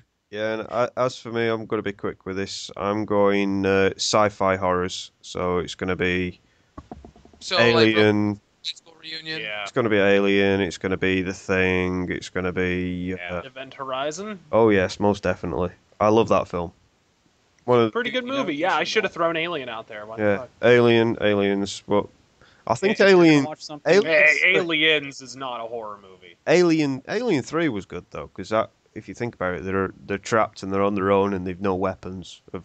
Yeah, at least it was a little bit more of a tension kind of horror thing. But yeah, Aliens is more of an action flick. Thanks, James Yeah. Cameron. It's all Well, right. that's what he does. I don't think he has Say, anything else. Well, he knows how to, you know. If you if want a James Cameron horror movie, just watch Titanic. Oh. Well, there Or was that. Avatar. All right. Oh, Avatar's just blue monkey porn. Did I not tell you that? Blue monkey porn. With knives. Oh come on! There's more fucking side boob in that than there is in the fucking Victoria's Secrets catalogue. Well, that's good to know. I was gonna say, saying it. If you're gonna watch The Thing, check out a movie called Leviathan. It's Right. really, Oh. really, really good. It's just like it, except for instead of being in the middle of nothingness, they're down at the very bottom of the ocean. So it's a very, very good movie. And for everybody listening, you should check it out. Seriously, it's pretty bitchin'. Yeah, so that's Leviathan. Yes. It's just You a know, thing we- underwater. I But need- it's We don't- really we good. don't I get like paid it. enough for this. We really don't. That's true. Anyway, pardon me. Clear your throat. Thank you.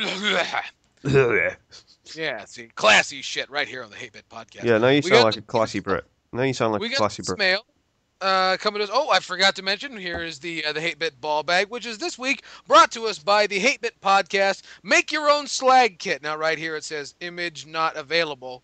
So I don't really know what's in the make your own slag kit. We had our own guesstimations. We said, what did we say? A glad bag and pantyhose, Glad bag, Sulfuric a acid. hammer. Oh, chloroform. chloroform. Yeah, Oh, chloroform, stirrups. a hammer. A hammer. Yeah. Assless least that's- chaps.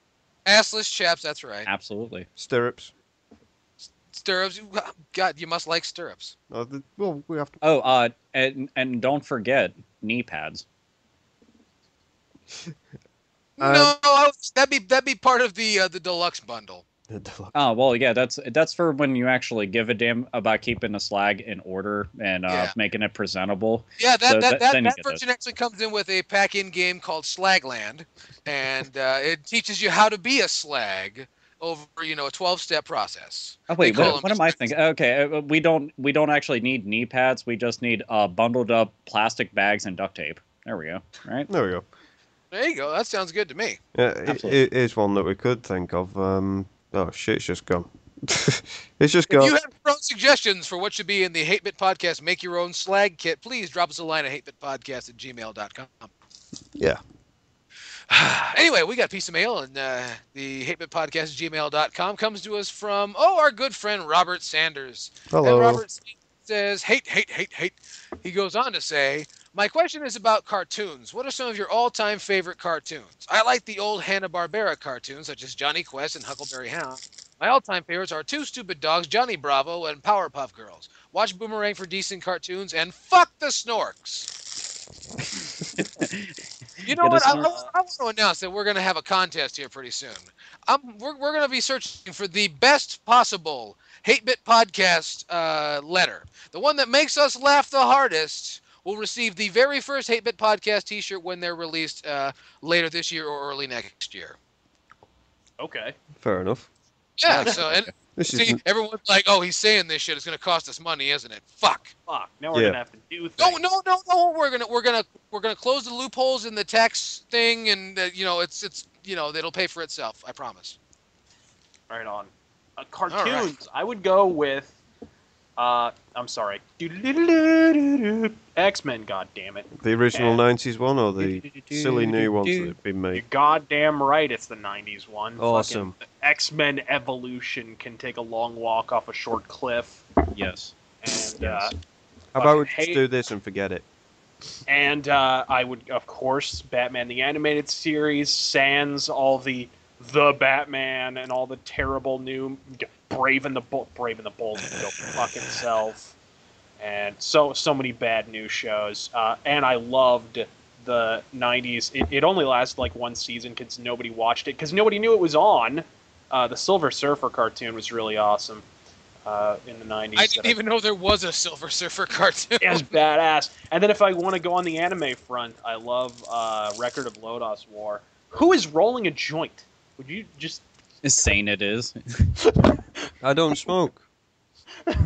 You're rolling something, sir. Yeah. No, because he's 100 years old in English, he's having a Werther's original butterscotch. Yeah. Speaking of candy, I've got some candy here, so I'm just munching on it. Little Werthers. No. Yeah, right after you. Never mind. On the anime front, I would go with, Record of Lodos War, probably. And that would fill the tank for me. Oh, yeah, Ronin Warriors. Ronin Warriors! Come on, bitch. But yeah. Alpha, I have a feeling you're ready to blow. Go for it. Oh, there's so many fucking cartoons that I still watch a We're shit gonna ton of drown in cartoons. spooge. Let's see. Well, Razor mentioned Batman the Animated Series. I put that at the top of the list of shit stomping cartoons because it blurred the lines in a lot of ways for a lot of kids because it was something that was adult themed in a lot of ways. So adults could watch it without feeling retarded, like, oh man, this is really watered down kiddie stuff. Comic book fans could get into it because it was legitimate Batman stories and they're really well done. They And you fleshed could say out the characters same that thing- no one cared about. You could kind of say the same thing for the adult blurring the lines thing for X-Men and Spider-Man as well. At least the first cartoons as well. I just think Batman was a little it took itself a little more seriously and there was a little more of an kind of, I guess, an elegance to it, I guess. It was sort of, they had that undefinable Art Deco art style that kind of they lifted from the Tim Burton films, and it has sort of a timeless quality to it. Whereas It does. Whereas the X-Men cartoon is very, very 90s X-Men. Mm. Well, the thing that was cool about actually, I should say that I have to go and say X-Men because if it wasn't for the 90s cartoon of X-Men, I wouldn't have picked up the comics at all. Yeah. That was one of the main reasons that I even got into it and why Wolverine became like my favorite Marvel character. Even though that's very cliche to say and everything, but he was just so fucking cool to me.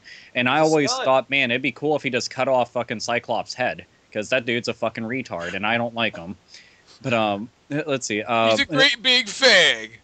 Trying to think. Other cartoons I liked a lot. One, I had made a video about it, but one cartoon that I didn't get to mention in the video was the Beetlejuice cartoon from the 90s.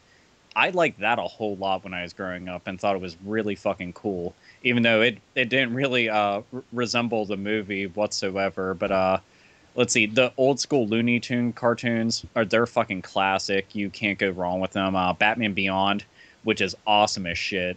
I don't give a fuck what anybody says. That's it unfortunately suffered early on because I mean it's not Bruce Wayne anymore being Batman, so people are like, what the fuck? This is too different. But Bruce was still played by Kevin Conroy, which was awesome.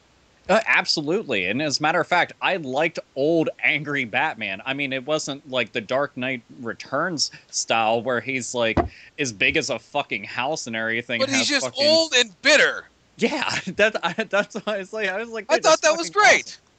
But let's see, the Justice League cartoon was really fucking cool. Oh my god! Oh my god! Oh my god! We're all forgetting. Holy fucking shit! Gargoyles. What?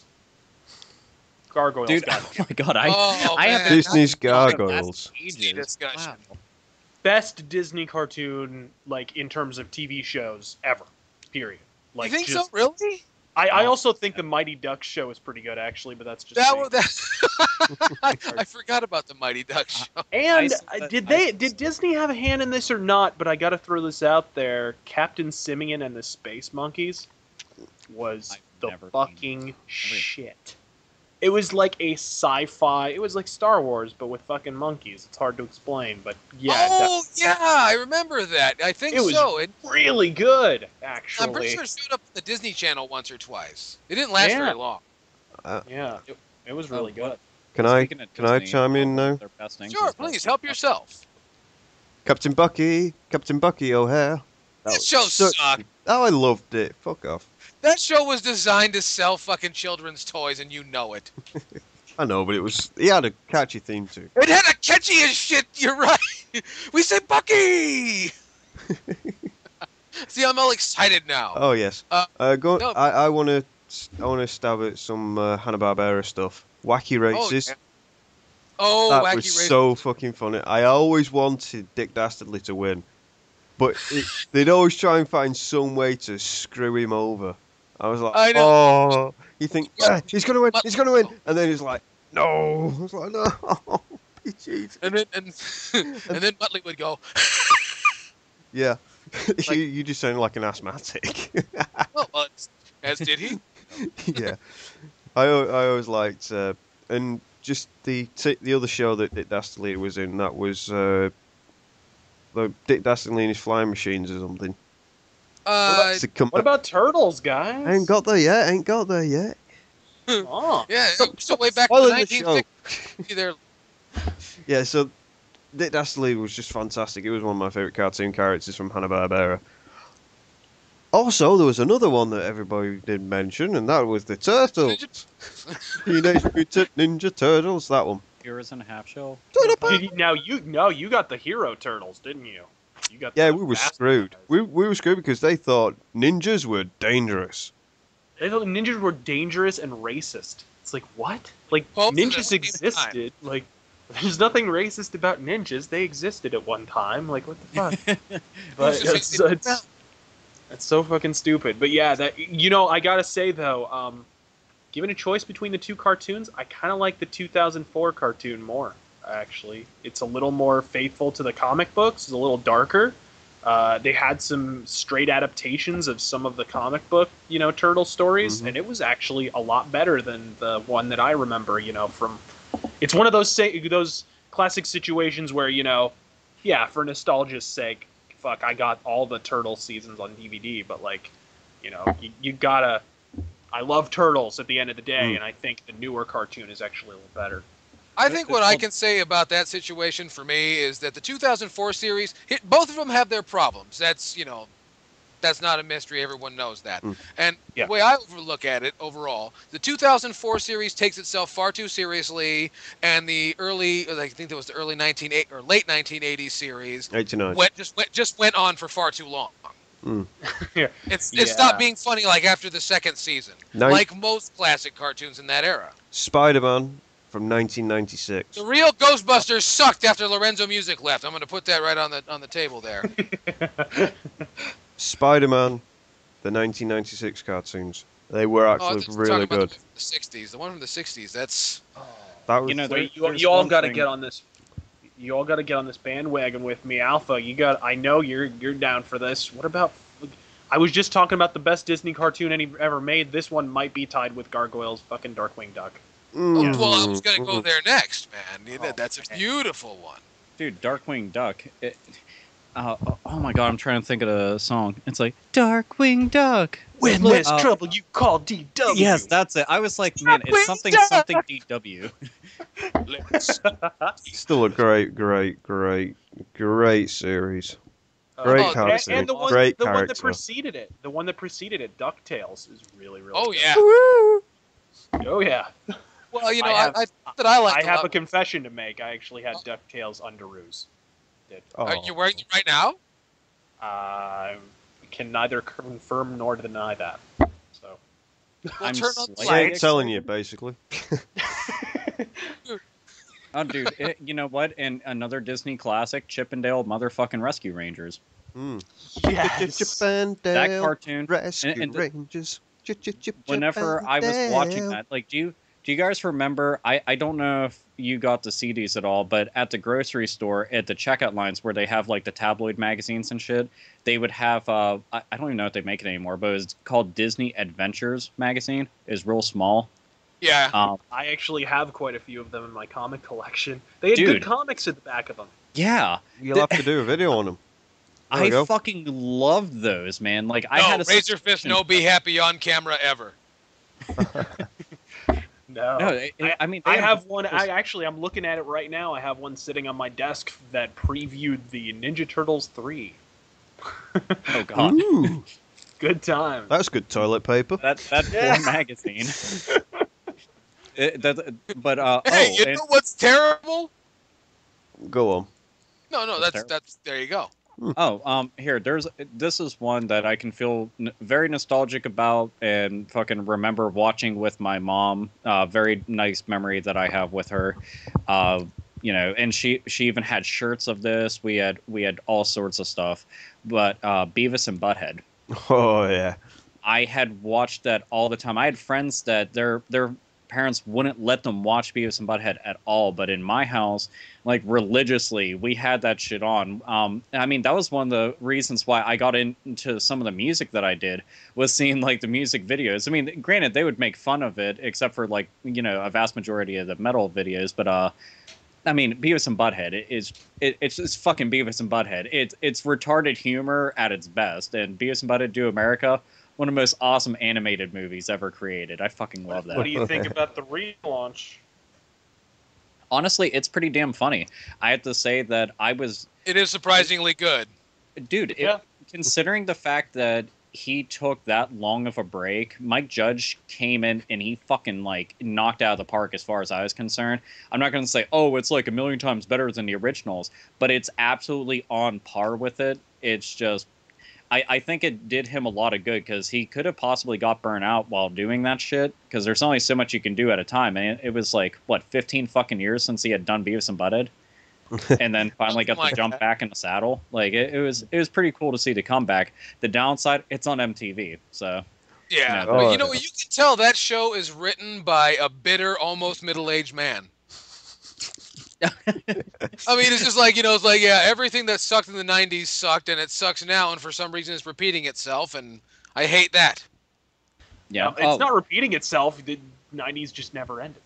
Well, there you go. Here, another 90s staple cartoon, which was very boundary pushing, just like Beavis and Butthead, as far as censors went, Ren and Stimpy. Yeah. That was something else that I watched all the time. As a matter of fact, that was my very, very, very first CD that I ever owned, was the Ren and Stimpy CD. Happy, joy, just because joy, of the happy joy, joy. joy, happy, joy, joy, happy, joy, joy. Dude, I fucking love that. That's like one of the best episodes, just seeing Ren flip the fuck out. And if you see like the shit that they did well after that, like the X-rated stuff, oh my god, that shit is out of control. I think the one episode, Ren knocks up Stimpy so they can have a kid. I was like, holy fuck, this is just like completely out in left field. I was like, holy shit, but that cartoon, I love that to death and still do. Rocco's Modern Life. Rocco's Modern Life. Hey. Dude, and that game is actually pretty fucking decent too. I played on Super Nintendo. I like that a lot. I like the series. I like Rocco's Modern Life because his best friend Heifer, who's a cow, lives with a wolf pack. His family is a pack of wolves. And you just watch the episodes and you think, you're going to end up on a burger bun one day and they're going to fucking eat you, mate. Yeah. And he always had this weird eye. One of his eyes was round and then the bottom of his other eye was like... Yeah, I think they were supposed to be the world according to Picasso. No, No, there is one series I want to talk about. what's that? Pokemon. The whole Pokemon series. No. The first season was fantastic. I enjoyed that. They did the second season, and then they started doing all the Johto regions, and I thought, for fuck's sake, just let this cartoon die. Yeah, once they and it's jumped still going into on the- today. I know, they're up to what, 5th generation shit now? Oh my god. Season 20? And Ash is not aged a day. And still voiced by a girl. And has only ever worn 2 outfits throughout the whole fucking thing. Much like Bart Simpson. Well, yeah. Continuing on. Continuing on with cartoons. Little Yeah, I know. Dragon Ball. No, Dragon Ball, RazörFist Dragon has Ball had Z. enough of cartoons, sounds like. I ain't finished. Oh, Dragon Ball. Come on. Leave me alone. I Dragon enjoyed Ball that is too. crap. It's a manga adaptation. It's so fucking- slow. Okay, you know what? You guys, we haven't even talked about the real Ghostbusters. I tried and you didn't pay any attention to me. You're all sons of bitches. I don't know, I liked it a lot. Oh, yeah. But I want to say, after season 2, after Lorenzo Music left that show and Dave Coulier came in, fuck Dave Coulier in his ear. Hey, With the cut spike. it out. I really hate Dave Coulier. We need a dude. He was literally That the sounds like perfect such a fucking example made-up of a child name. predator. Like he A just child reeked of child predator. It was so fucking terrible. That and, what the fuck was it? That woodchuck puppet that he had. Yeah, see, you make all these threats, Yellkaos, but I don't know if you. What? Oh man, that pun right there. See that's a good pun. Good pun is good. There is one video game related cartoon that I want to talk about. Oh my god. No, you might like this. Earthworm Jim. I never watched it. So I don't Earthworm really- Jim had a fantastic cartoon, and it was based very loosely around the series. Look it up. It does have. It was quite good. Everyone's like, "Oh, there was a cartoon for Earthworm Jim." Yeah, there was. Look it up. It tells you the story of how he got his suit properly. Yeah, that's We delve fantastic. back Hey, what into about the the rest of mailbag. the show? Yeah, no kidding, right? Well, long story short, too late. Cartoons are fantastic. I just want you to know that. So keep watching your cartoons, and it'll keep you in fucking denial about the rest of the world. For those of you who don't take your worldviews from reruns of I Love Lucy, we have more mail right here at the YouTube inbox, and it comes from Worst Assassin Ever. Worst Assassin Ever says, I understand that all of you are big fans of fighting games, but what would you say is the worst fighting game you've ever played? Street Fighter 3 Third Strike. Street Fighter 4. Street Fighter Cross Tekken. Oh man, ouch. Tekken 6. Soul Calibur 4. Soul Calibur 5. God Tekken damn, 6. that was fast. Yeah, Tekken 6. Tekken Tag Tournament 2. I'm not interested in it whatsoever. I've tried it. God, it's Like, getting heavy in here. I know. Dark Rift. Oh god. Kazumi Ninja. Star Wars Masters of the Terrasca Sea. Terakazi. X-Men Mutant Academy. Biofreaks. Oh! Ouch! Killed us Ouch. both. Monster combo. I was trying to think of something really bad, and I was just like, yeah, that. Rise That'll of the work. Robots. That'll do. Eternal Champion. Rise of the Robots. Come on. Virtua Fighter on the 32X. Oh. Oh. Virtua ouch. Fighter 2 on the Genesis. Okay. Yeah. Okay. No. Samurai Showdown Sen. Done. I'm World trying to- Heroes on the Super Nintendo. Oh man. You know, Eternal Champions is not a bad game. Whoever the fuck said that can die in a fire. I was gonna say, when I think of Eternal Champions, I think of the most epic version. That's Eternal Champions CD. That game's fucking amazing and Yeah, has some of the Eternal best fatalities ever. Oh, Eternal Champions was the shit. Man, terrible comic though. Terrible. Oh, comic. what was it? Primal Rage on the Genesis wasn't very good. Primal Primal Rage on Rage full any stop. To be no. To be fair, Primal Rage on arcade is just fucking fantastic. Ridiculous. I honestly have never even seen the arcade cabinet like ever in my entire life. Like I played the console version. I was like, nah, I'm good. No. Primal Rage on arcade is a legit like good game, but they really, you could tell they didn't have much of a port budget when they brought it over to SNES and Genesis and whatever. It was just what the fuck was up with. Wait a minute. How the fuck did I forget?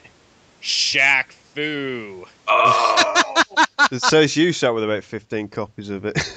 and we're deceased. we ain't finished yet. We ain't finished yet. Sonic the Fighter. Oh dear. Sega recently announced they're doing a whole like best of fucking arcade games. They put like games like Virtua on and other, like this big football game that they had and another fucking game, and I can't remember that one. Oh, Virtua Fighter 2, I think they did. And they've put Sonic the Fighters in this fucking set as well. And I was like, what are they sniffing? Because I want some. Because they've just put that set together, and then they have all these sort of good games, and then one really good game, and then they put Sonic the Fighter. And I'm like, why? Why? Why is it a bad game? I've never experienced it You've never myself. played Sonic the Fighter? No, can't say that I have. I've Well- seen it in arcades. I've seen it, in Las Vegas and so on, but I've never played it. Have you ever played Sonic R?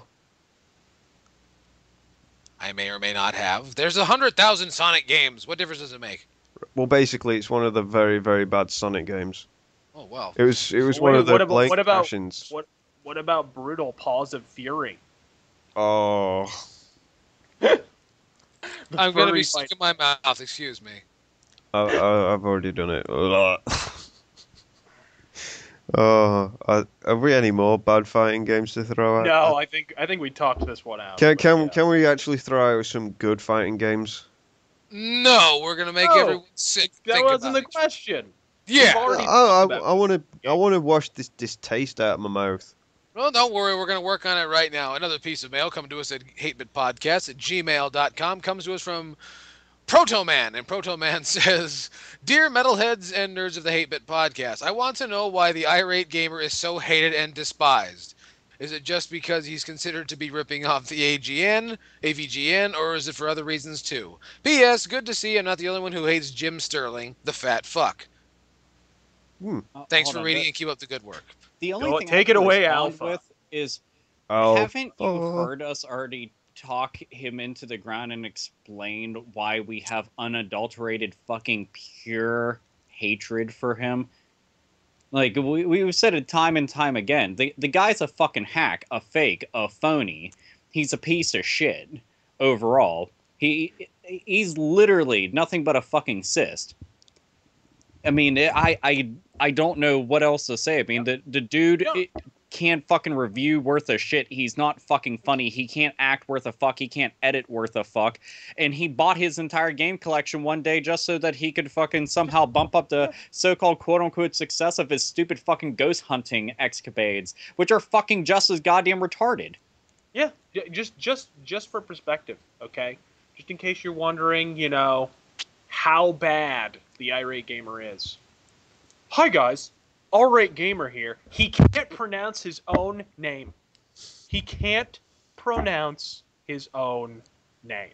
That's all. Like, that's all you need to know. Like, from word go, the guy cannot do the very first thing he has to do correctly. And it's all downhill from there for the irate gamer. That's basically the problem I have with him, is he can't talk. The man needs public speaking classes. He has the charisma of a beat. He has absolutely no insight, no ability to review. He is not funny. He is never even accidentally funny. And, like, that's just basically the irate gamer in a nutshell. It has nothing to do with him being a plagiarist. Sure, being a plagiarist makes him a dick sack, but I really think some of that stuff was blown out of proportion.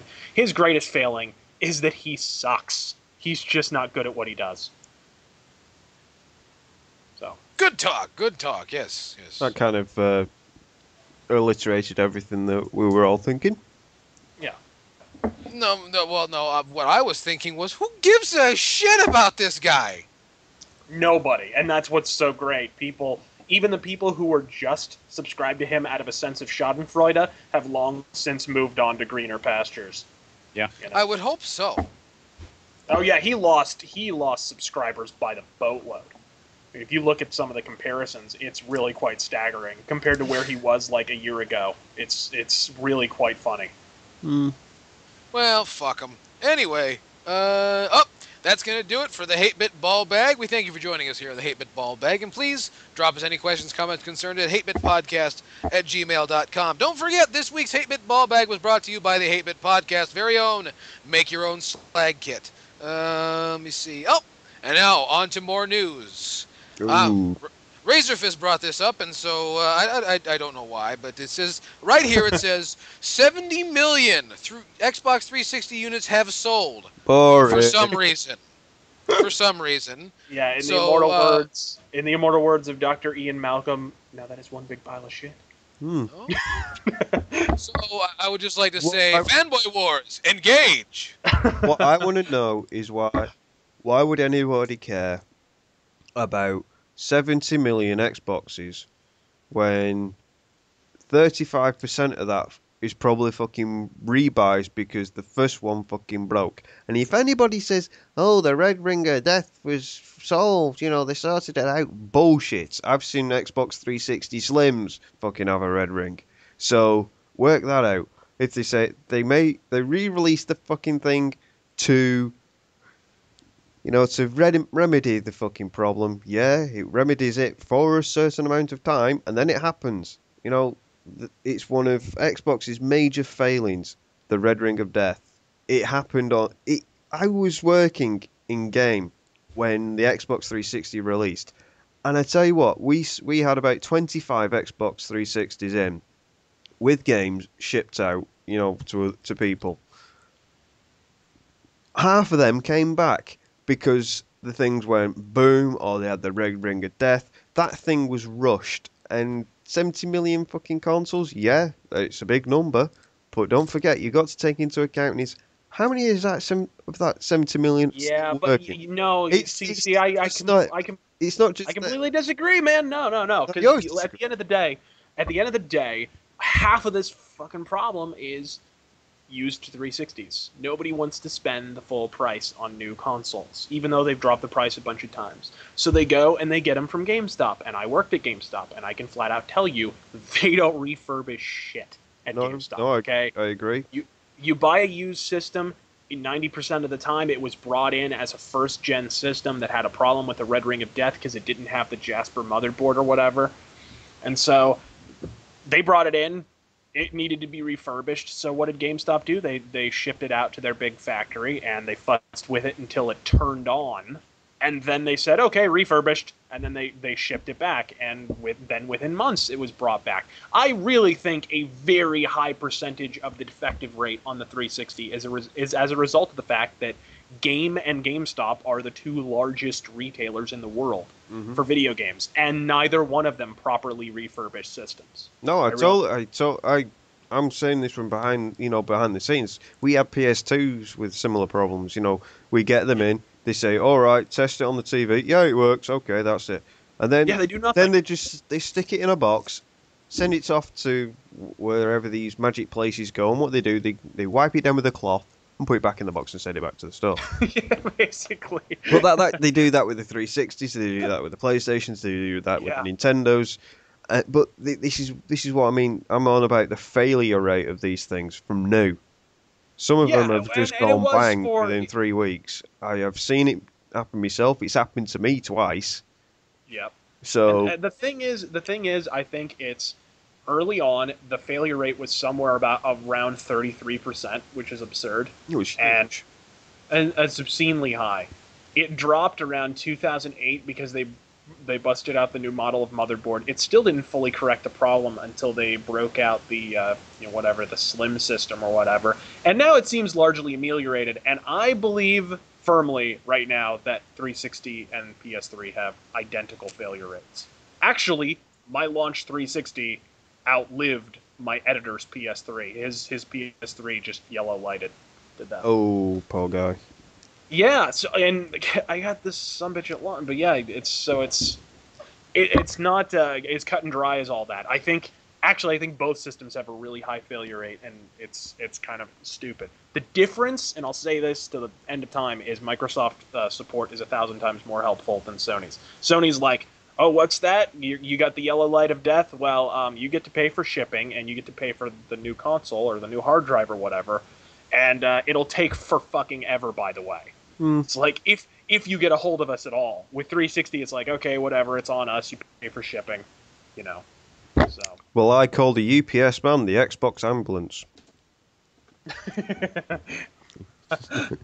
Nice. No, but saying that PlayStation 3's... I'm not saying this is a fanboy, I'm saying this. I've had this PS3 now for 4 years. Before that, I had a PS3 for 2 years, and that yellow lighted. And when I phoned them up to say, can you send me out a new one to fix it? Because that's what they do. They send out a guy with a yellow box. Right? He comes to your door. And he opens it up and there's a brand new PS3 in there to replace the one that you're going to send back. Here's the catch. You cannot change the hard drive over to the new PS3. Your old hard drive out your PS3 with all your game saves and all your shit you've fucking done with it. Can't do that. You have to leave it in there. Yeah. Unless you back it up onto your PC. That. And if your PlayStation 3 is yellow lighted, it is a fucking bitch to get the data off because it's encrypted with a fucking file scheme and it's stupid. But yeah, on the sales subject, it's not too shabby of a number considering I think this time last year they reported sales of 50 million. So I mean, 20 million sold in annual sales like 7 years after the console's initial launch. I know Nintendo and Sony would take those numbers right now, definitely. But Sure. But, and this is the catch, and this is why I brought it to your attention, Yellkaos. If you read the fine print, you'll see plain as day that Microsoft's same-day profits from last year are actually down by over 500,000 units. But, pay no attention to the man behind the curtain. That's why I brought it to your attention, because it's like, they're 70 million in sales, but we're not making as much. Yeah. And sure. let me just put it this way. Nobody cares. Move on. Yeah, it's the same goddamn figures like people who tell me that Metallica is somehow fucking relevant because the Black Album sold 20 million albums or whatever. Wow. Like that fucking means anything. It came out 25 fucking years ago. Impress somebody else. Well, that sounded like vitriol. I'm terribly sorry. It's okay. I'm tired. Anyway, you know what? Now that we're in the second half of the podcast, I guess it's time for the Hate-Bit Retrospective. And we're going all the way back. We're going to talk about some stuff from way back when, because that's what we do right here in the Hate-Bit Retrospective. And we're talking about racing games. Now, Alpha Omegason is just frothing at the crotch right now, because he has played more racing games than God. Isn't that true, Alpha Omegason? It is. Me and my frothy crotch agree.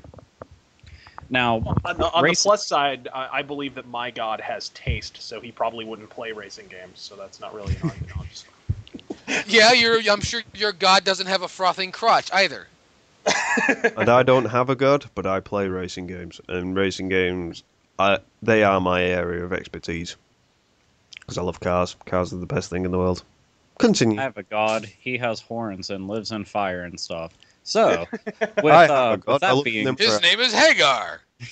with that being said, and all those circles down there and layers and whatnot, so racing games, I'll go and throw out one that I played the living shit out of whenever I was younger and still play a whole bunch, and that is Ridge Racer. Because Ridge Racer is a really, really, really, really awesome series, unless you think about the one for the Vita, which is nothing but downloadable content. And there was another one which was equally as crappy because they decided to forego the whole arcade feel for a simulation feel, and I forget which one that was. It's one of the... It's like last gen or some shit. I forget, but it was fucking rubbish and stupid. But yeah, I really like arcade style racing games to begin with because you can just pick them up, play. You know, it's a lot of fun to do stuff like that. I just prefer that in general. But yeah, I like Ridge Racer a lot. So huzzah, Ridge Racer. I like arcade races, but I prefer simulation races. For example, the Gran Turismo series. No, I like cars. I like realism. I've always been one of those, for me, racing games, they have to be realistic. And the fact that I can go out in a £50 million car, for example, drift it, drive it into the ground, crash into a wall and not get a scratch on it, that just makes me laugh. But, you know, just actually learning how the car behaves and learning how I know it's a joypad and everything, or a steering wheel and stuff like that, but you learn the fundamentals of appreciating how a car handles and how a car moves and how a car looks. But there is one guilty pleasure for racing games for me, and that is kart races. Mario Kart, fucking Mod Nation races, fucking Street Racer, all of those fucking types of kart games. Love them, fantastic. That shit, man, you're missing one of the best kart racers of all time in that list. Well, I'll just mention the three that just jumped into my head straight away. Crash Team Racing. Crash Team Racing. I have a version of that on the PSP. That game's fucking sweet, and I love that whole bunches. I remember playing the demo, and I was like, I have to have this game. Dad, money, now. That's usually the way it went. You guys are missing out, man. You guys completely skipped over the arcade, man. There was some great racing, driving games in the arcade. Well, we're going to let you fill that void. And I'm filling the void. You know, I mean, I can't tell you how much I'm filling it right now. And that's thanks to the slag kit that we were talking about earlier. Exactly. You know, it really works. That this is a personal testimonial from the mighty Yellkaos. If it's a slag kit, you'll never have another lonely Halloween night. Let me tell you. Well, he's currently sat in the complimentary party hose. Well, you know, I'm filling it with... Never mind, that's not important. What is important is that you guys left out what's going on in the arcade, man. Two great arcade racing games, and I don't know if they really constitute as racing games now that I really think about it, but one from Atari. And if you remember the big sit-down, you know, arcade cabinet was Hard Drivin', which was sort of artificial, you know, rendered vector graphics, and a fantastic game. Do you remember that one, Alpha Omegason? Me personally, no, I don't. Oh man, see, that's making me feel old. There was a hard driving on the Mega Drive. You gotta go with the classic. You gotta go with Pole Position. Pole Position is fantastic, absolutely. For Christ's sake, it's in a Judas Priest music video. I mean, which immediately validates it, right? Exactly. Rob Halford was in pole position, for Christ's sake. There we go.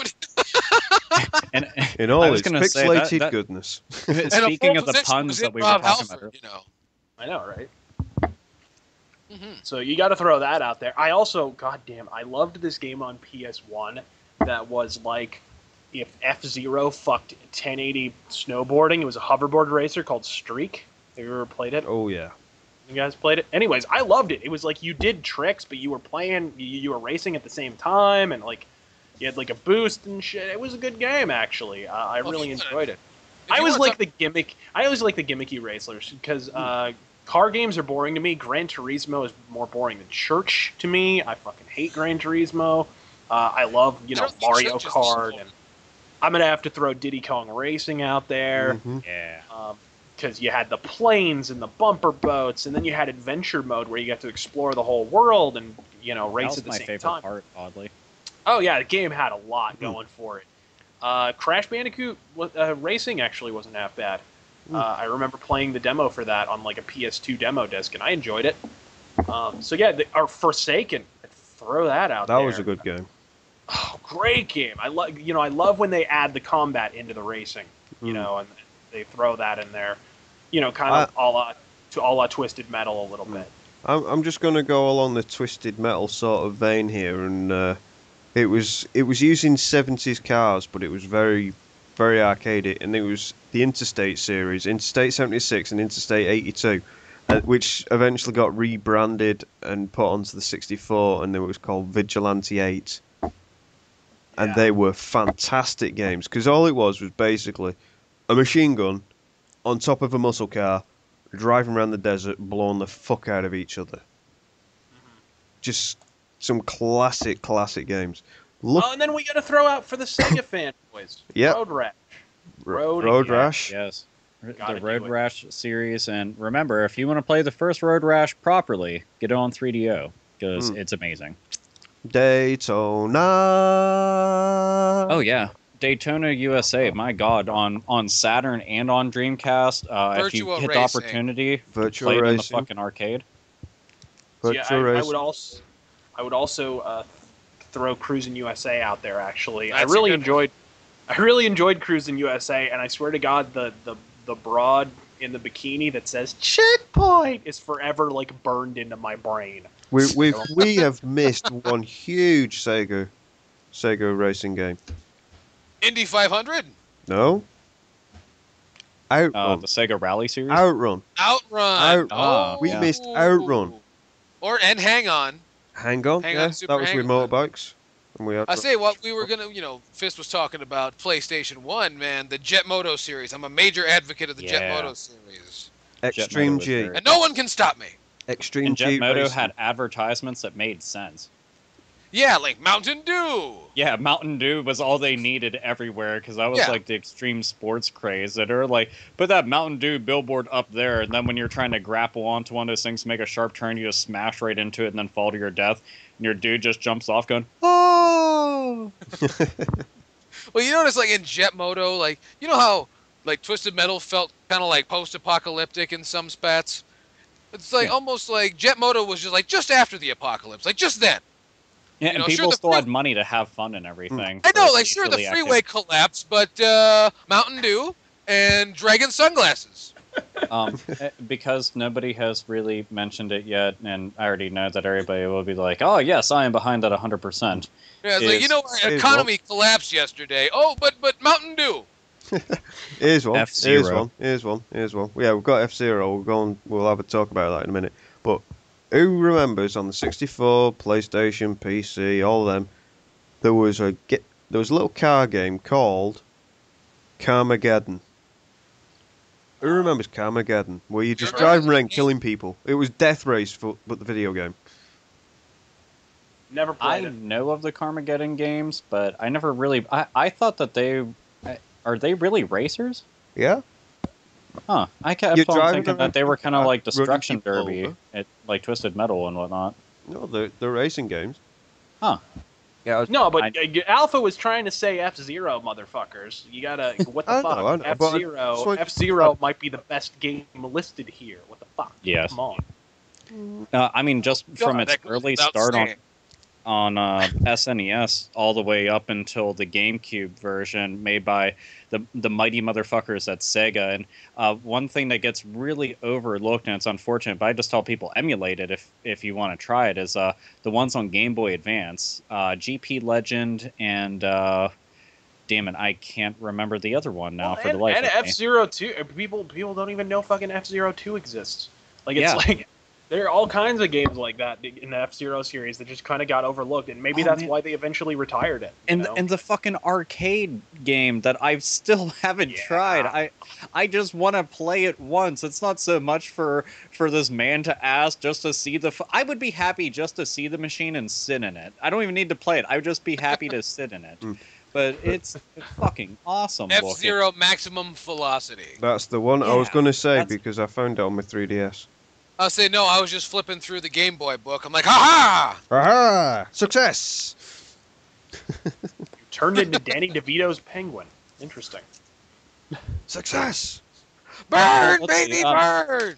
Another one that we can throw out there made by Nintendo, which doesn't get a whole lot of love, and I always wondered if they did a reboot of it for the 3DS, if fans would take to it, but it's Rad Racer. The first two Rad Racer games were on NES. I know the original Racer was came with actually 3D square. glasses. What's up? Red Racer was square. Dude, was it? I could have swore Yeah. that was a Nintendo property. No? No, it was a Nintendo published, but that was square. It was Square. close. Oddly, I did not know that until just now. I really thought that was Nintendo developed and published. Well, the first one was a like a silver label, so it looked similar to a black label in Nintendo, and it was Nintendo published. But the second one was SquareSoft published, as far as I know. Like, I shit you not. Like, I have it. I have it in a box. I'm staring at it. I honestly thought it was just part of those Nintendo games, like the original Black Label, but like came out after those. But I still throw the Rad Racer games. I mean, they were hard as piss to me whenever I was younger. I can actually go through them now, but I like those a lot. One series, which is really cool just because of its gimmick of destruction, is Burnout. Oh, The Burnout games. Oh, that's a good one. It's just fun seeing your car get thrashed into fucking traffic and see how much chaos you can ensue. It's a lot of fun, and it really doesn't get boring. I play the shit out of the third one on Xbox a lot and love that to death. What I really like? The first 10 years of Need for Speed, because after 2004 it went downhill. Just thought I'd put that out there. I'm trying to remember. Like, I like Need for Speed 3 Hot Pursuit a lot, because that was it was very original at the time to have the cops chasing you and everything. Yeah. And, That was super cool. And then Dude, and then being able to play as the cops and Yeah. That's why I said the first 10 years. Because it came out in 1994, and then in 2004 they brought out Need for Speed Underground 2. Yeah. And after that, it went shit. See, and the only reason I even I didn't like the first Underground game at all, but the second one I liked a lot, and I just liked it because you could make cars and everything. So me and my friends would all sit around at my very first apartment.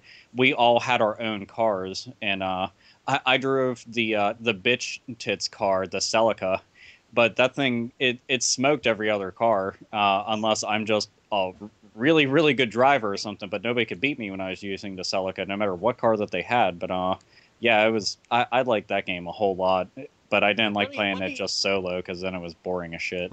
Yeah, let me field this real quick. I actually like it a lot, even though a lot of people don't care for the movie it's attached to. Star Wars Pod Racer. Oh, yeah. No, that's good. That's really good. Whenever we were talking earlier about the movie-related games, I was like, the Episode 1 Racer on N64 was fucking awesome. It is, yeah. It's a really got great tracks, a great selection of racers. Each vehicle genuinely kind of handles and feels differently, and it's just I would put it right up there with F-Zero X actually in that sort of generation of racing games and weird racing games. It kind of reminded me of Wipeout.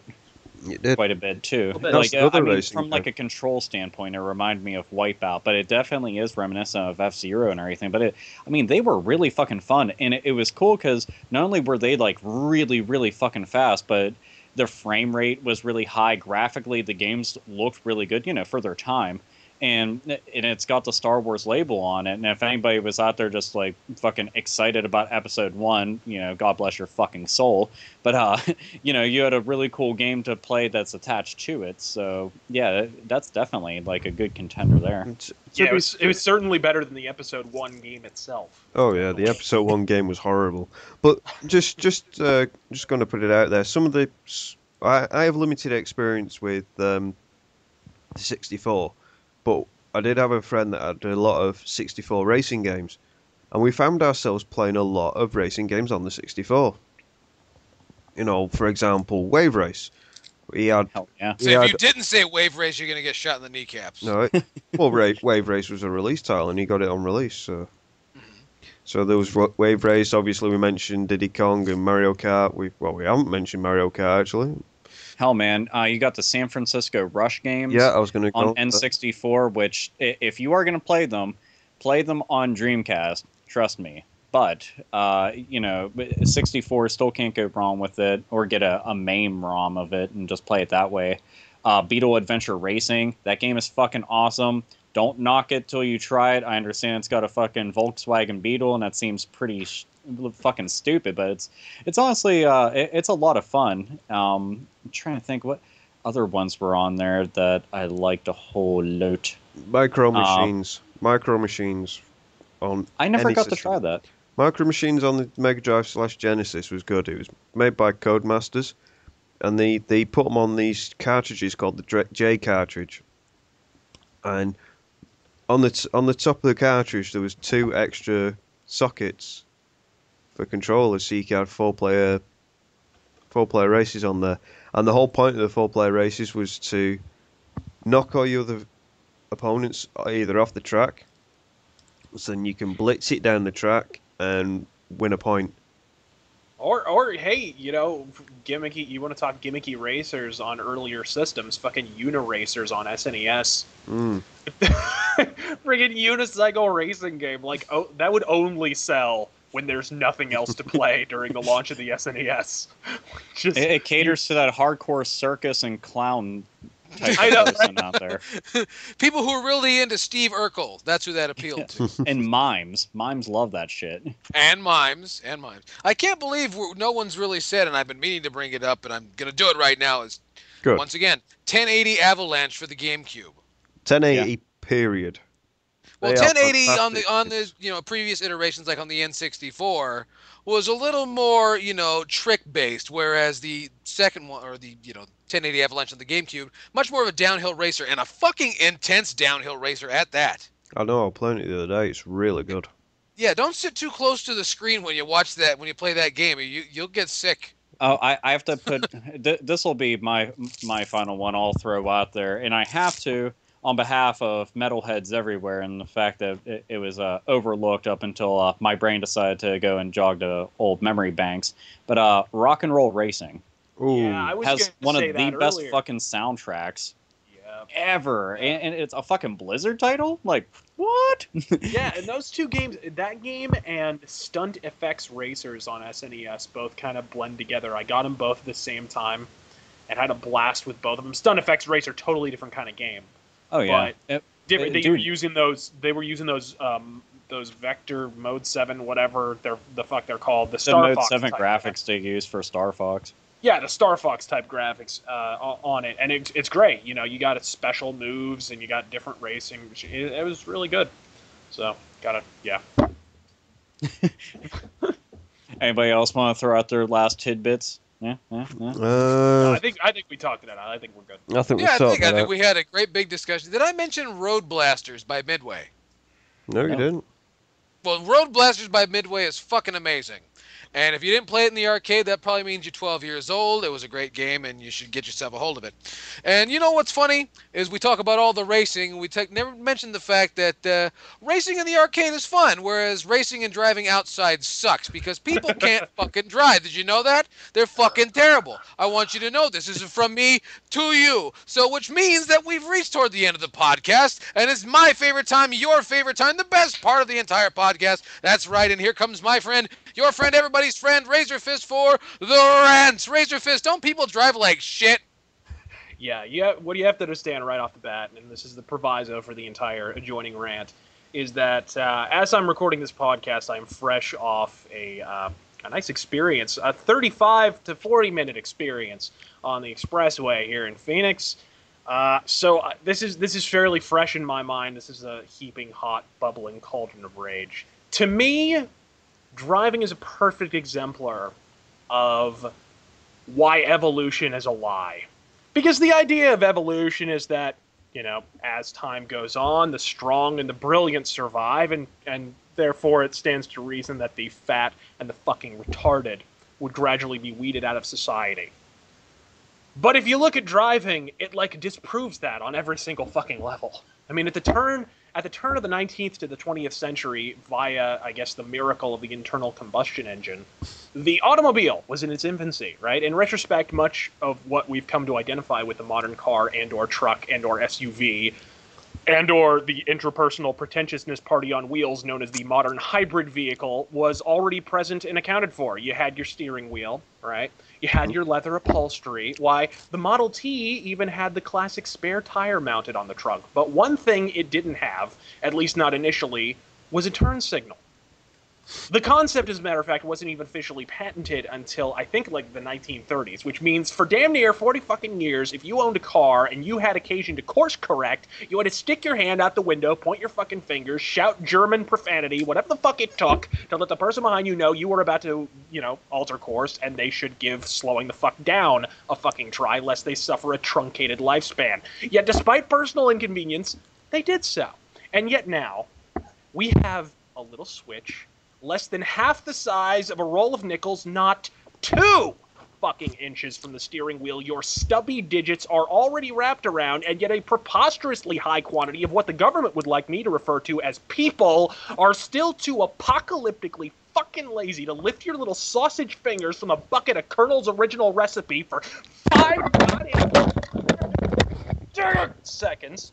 And there goes the mic. Shit is getting intense. I knocked it over. To flip that signal and let the guy traveling Mach 1 behind you know that he should head for the other side of the fucking sound barrier, you know? And now we've thrown yet another variable in the mix, right? The dreaded text message.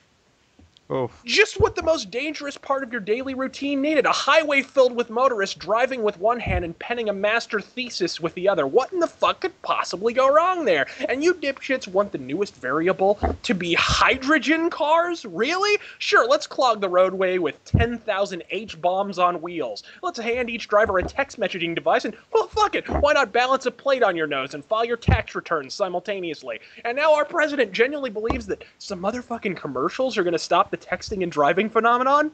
Yeah, here's an idea. Why not inform him that their text messaging device happens to be attached to a fucking phone? Okay? And don't you dare fucking agree with me, because it's you. You're the fucking problem. I hope you all get shot. I'm RazörFist. Go fuck yourself. Do we clap to that, or I think the mic? No, I'll fucking clap to that. There, wait, hold on here. Yeah. I really wish we could get the sounds of like guns firing just then. Well, I can drop my mic again if you want. Well, you know what's funny is when you dropped the mic, I thought you were doing that on purpose. You sound remarkably like Yosemite Sam. I'm gonna not to the. I swear, all I heard was you know, I didn't know like you dropped it. I thought it was like, you know, genuine emotion. All he needed to do was scream "varmint," and I'd be like, "You get a gold star." And dang old varmint. Yeah. Dude, dang old varmint, go boom. The texting thing is funny because there's so many times I see somebody cruising at a nice steady 85 miles per hour, weaving in and out of traffic, looking down at their iPhone. And the only thing I can think is, I hope somebody fucking brake checks you, you brake check it, and your iPhone goes through your fucking skull. That's all I want to see happen. Like, no, my favorite like thing Siri, in the world, can you hear me now? Can you? No, I have a question to My favorite ask. thing in the world is when some guy is going Mach 70 in a residential area. He's going, you know, it's a 25 mile an hour zone, and he's going 70 fucking 5. And it's hilarious because the laws of probability denote that not every single one of the people driving that fast in a residential area has an emergency to get to. You know what I mean? Because there's not that many grandmothers with cancer at any given moment on this fucking this spinning cerulean orb, we're currently living on. So it's impossible. So some of these assholes are risking your life, my life, and the lives of all the children in that neighborhood to go to the store and get bread, right? Like, there's a grain shortage and Iron Kids is flying off the fucking shelves. You know what I mean? Like, you need to die. You all need to die. Sorry. And what's even better is, like, they keep talking about that they want to make it so that younger people can drive, even younger than 16. Meanwhile, have you seen what some of them do behind a wheel? It's like, all right, pack my fucking dad's sedan filled with my friends, and we're all going to go and do everything but pay attention to what the fuck is around us while we're driving. This is going to be awesome. I have fucking radio blasting, everybody's fucking high-fiving, doing... Okay, the dude fucking driving the car is like trying to do a cartwheel inside the car while doing fucking 90 on the interstate. This is going to end well, right? That's how you get he's face changed. wrapped He's around futzing a with fucking the bumper. Yeah. The lady in front of me was futzing with her clock radio. She was actually adjusting her. She was literally setting her clock. I presume so the coroner would have an accurate time of death. But there is one thing I want to talk about with American driving habits, and I've seen when you see people vlogging on the road, and they turn to the driver. And the driver sat there, right, with one leg up, right, no word about right, one leg up, whilst they sat on it, and the other foot is on the gas. Now, I don't know what what people drive over there. What is it? Automatic transmission half the time. Now, last time I checked, you need 2 feet. You need 2 feet to drive a fucking car. Right? So What? Well, no, I don't know if you know this, but I'm from America, and well, I've never driving seen the this. I've Magnus. never heard of this. I myself am prevented from doing such things. I have this condition called a scrotum that would never allow something like that. So where are you getting this information from? No, I'm just saying. You see these people vlogging on the road, and they turn to the driver that they're driving with, and they sat like they're in the fucking front room of the fucking lounge. yeah. Oh, gangsters! They're lying back in these fucking in these Cadillacs, and I swear they're lying on fucking sun loungers. What I never understood is the principle, the implicit principle inherent in the idea that simply that you are more of a man. That simply by having the ability and strength and wherewithal to depress a pedal on the ground that requires, by the way, 0.0000019% of your overall body energy in order to depress, and no strength or endurance whatsoever, that suddenly your testicles swell to 17 times their normal size. I never understood that principle. It is the car that is faster. It's not you. All you did is push a pedal. You're not more of a man. Fuck yourself. In fact, you're less of a man for making the payment every month. Well, here, this is a little gripe that I have frequently, especially around my area, and it just leaves me fucking scratching my head in bewilderment. But, so, you're out and about doing your daily whatever the fuck, and then all of a sudden you hear that bumping bass shaking the ground, and here comes up a fucking $1.50 car with $2,000 worth of equipment in the back. So I just so want to fucking drop a hand grenade in there with them. Dude, every time I see it, you can literally from fucking miles away see fucking nuts and bolts of that car rattling the fuck off, because that shit is not able to fucking handle it, and it's poorly put in there to begin with. But they're like, yeah, I got this bumping bass banging.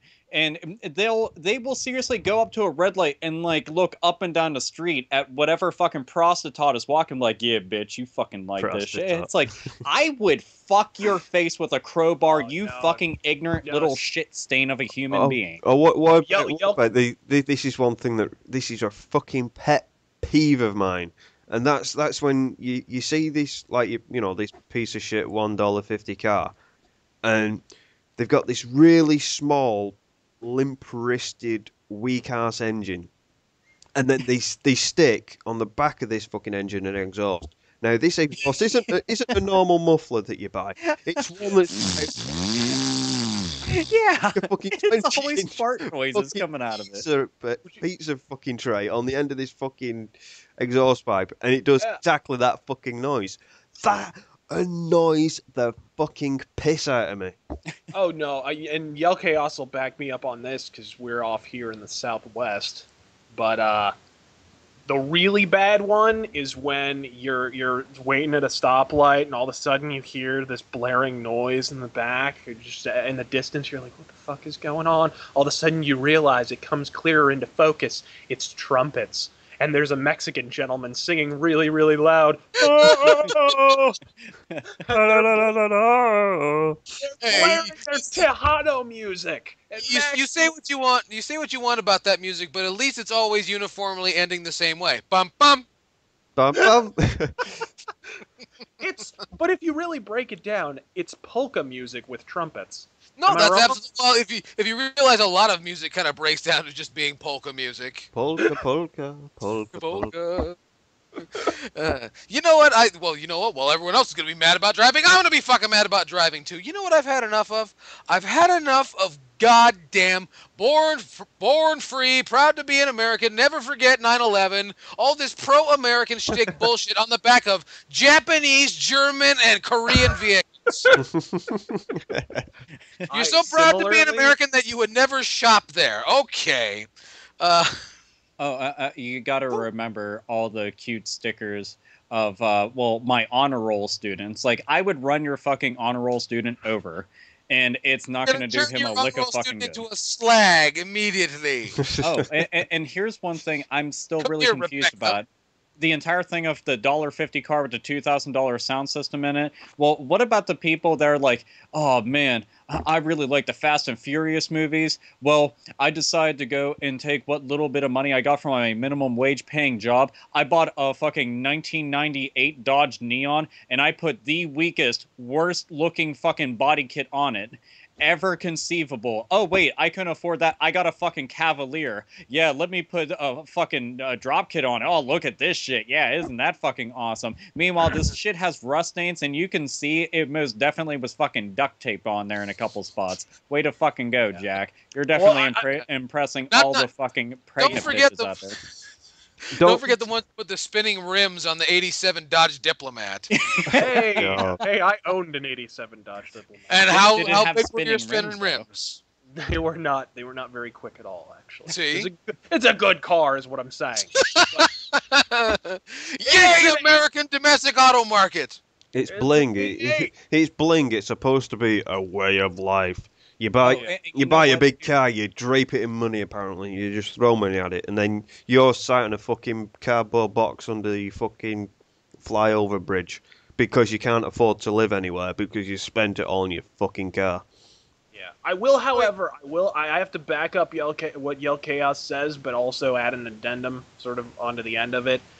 Yes, I hate when people have the pro-American BS on the back of a German-made or Japanese-made car, but you know what else I hate? Anybody at all who has political bumper stickers of any description just all over the back window and back. It's like the mere act of me stopping behind you in traffic should not immediately inform me of your entire view. I don't need to see your anti-NAFTA bumper stickers, your Free the West Memphis 3, your fucking Free Tibet, your Vote Barack Obama. I don't need any of that fucking bullshit. Like, I should only know this if we've had a 3-hour conversation, is what I'm saying at the end of the day.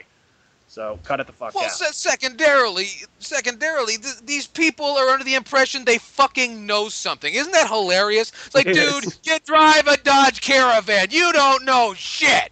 Yeah, and if I see another coexist bumper sticker, I am going to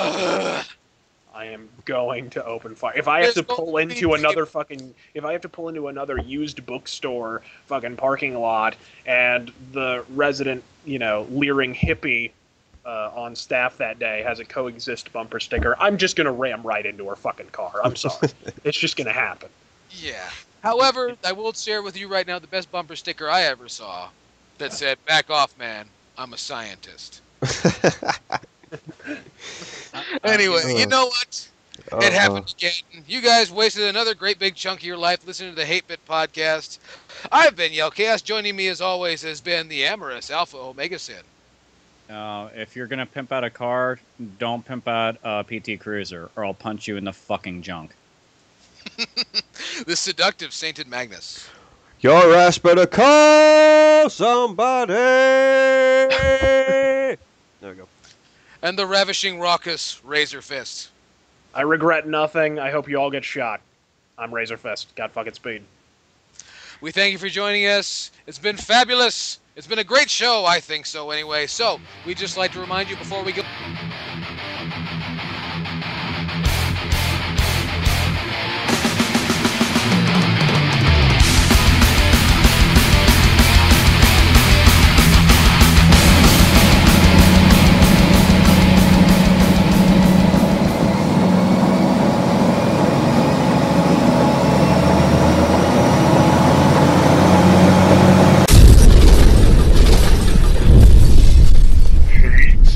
Hate-Bit Podcast.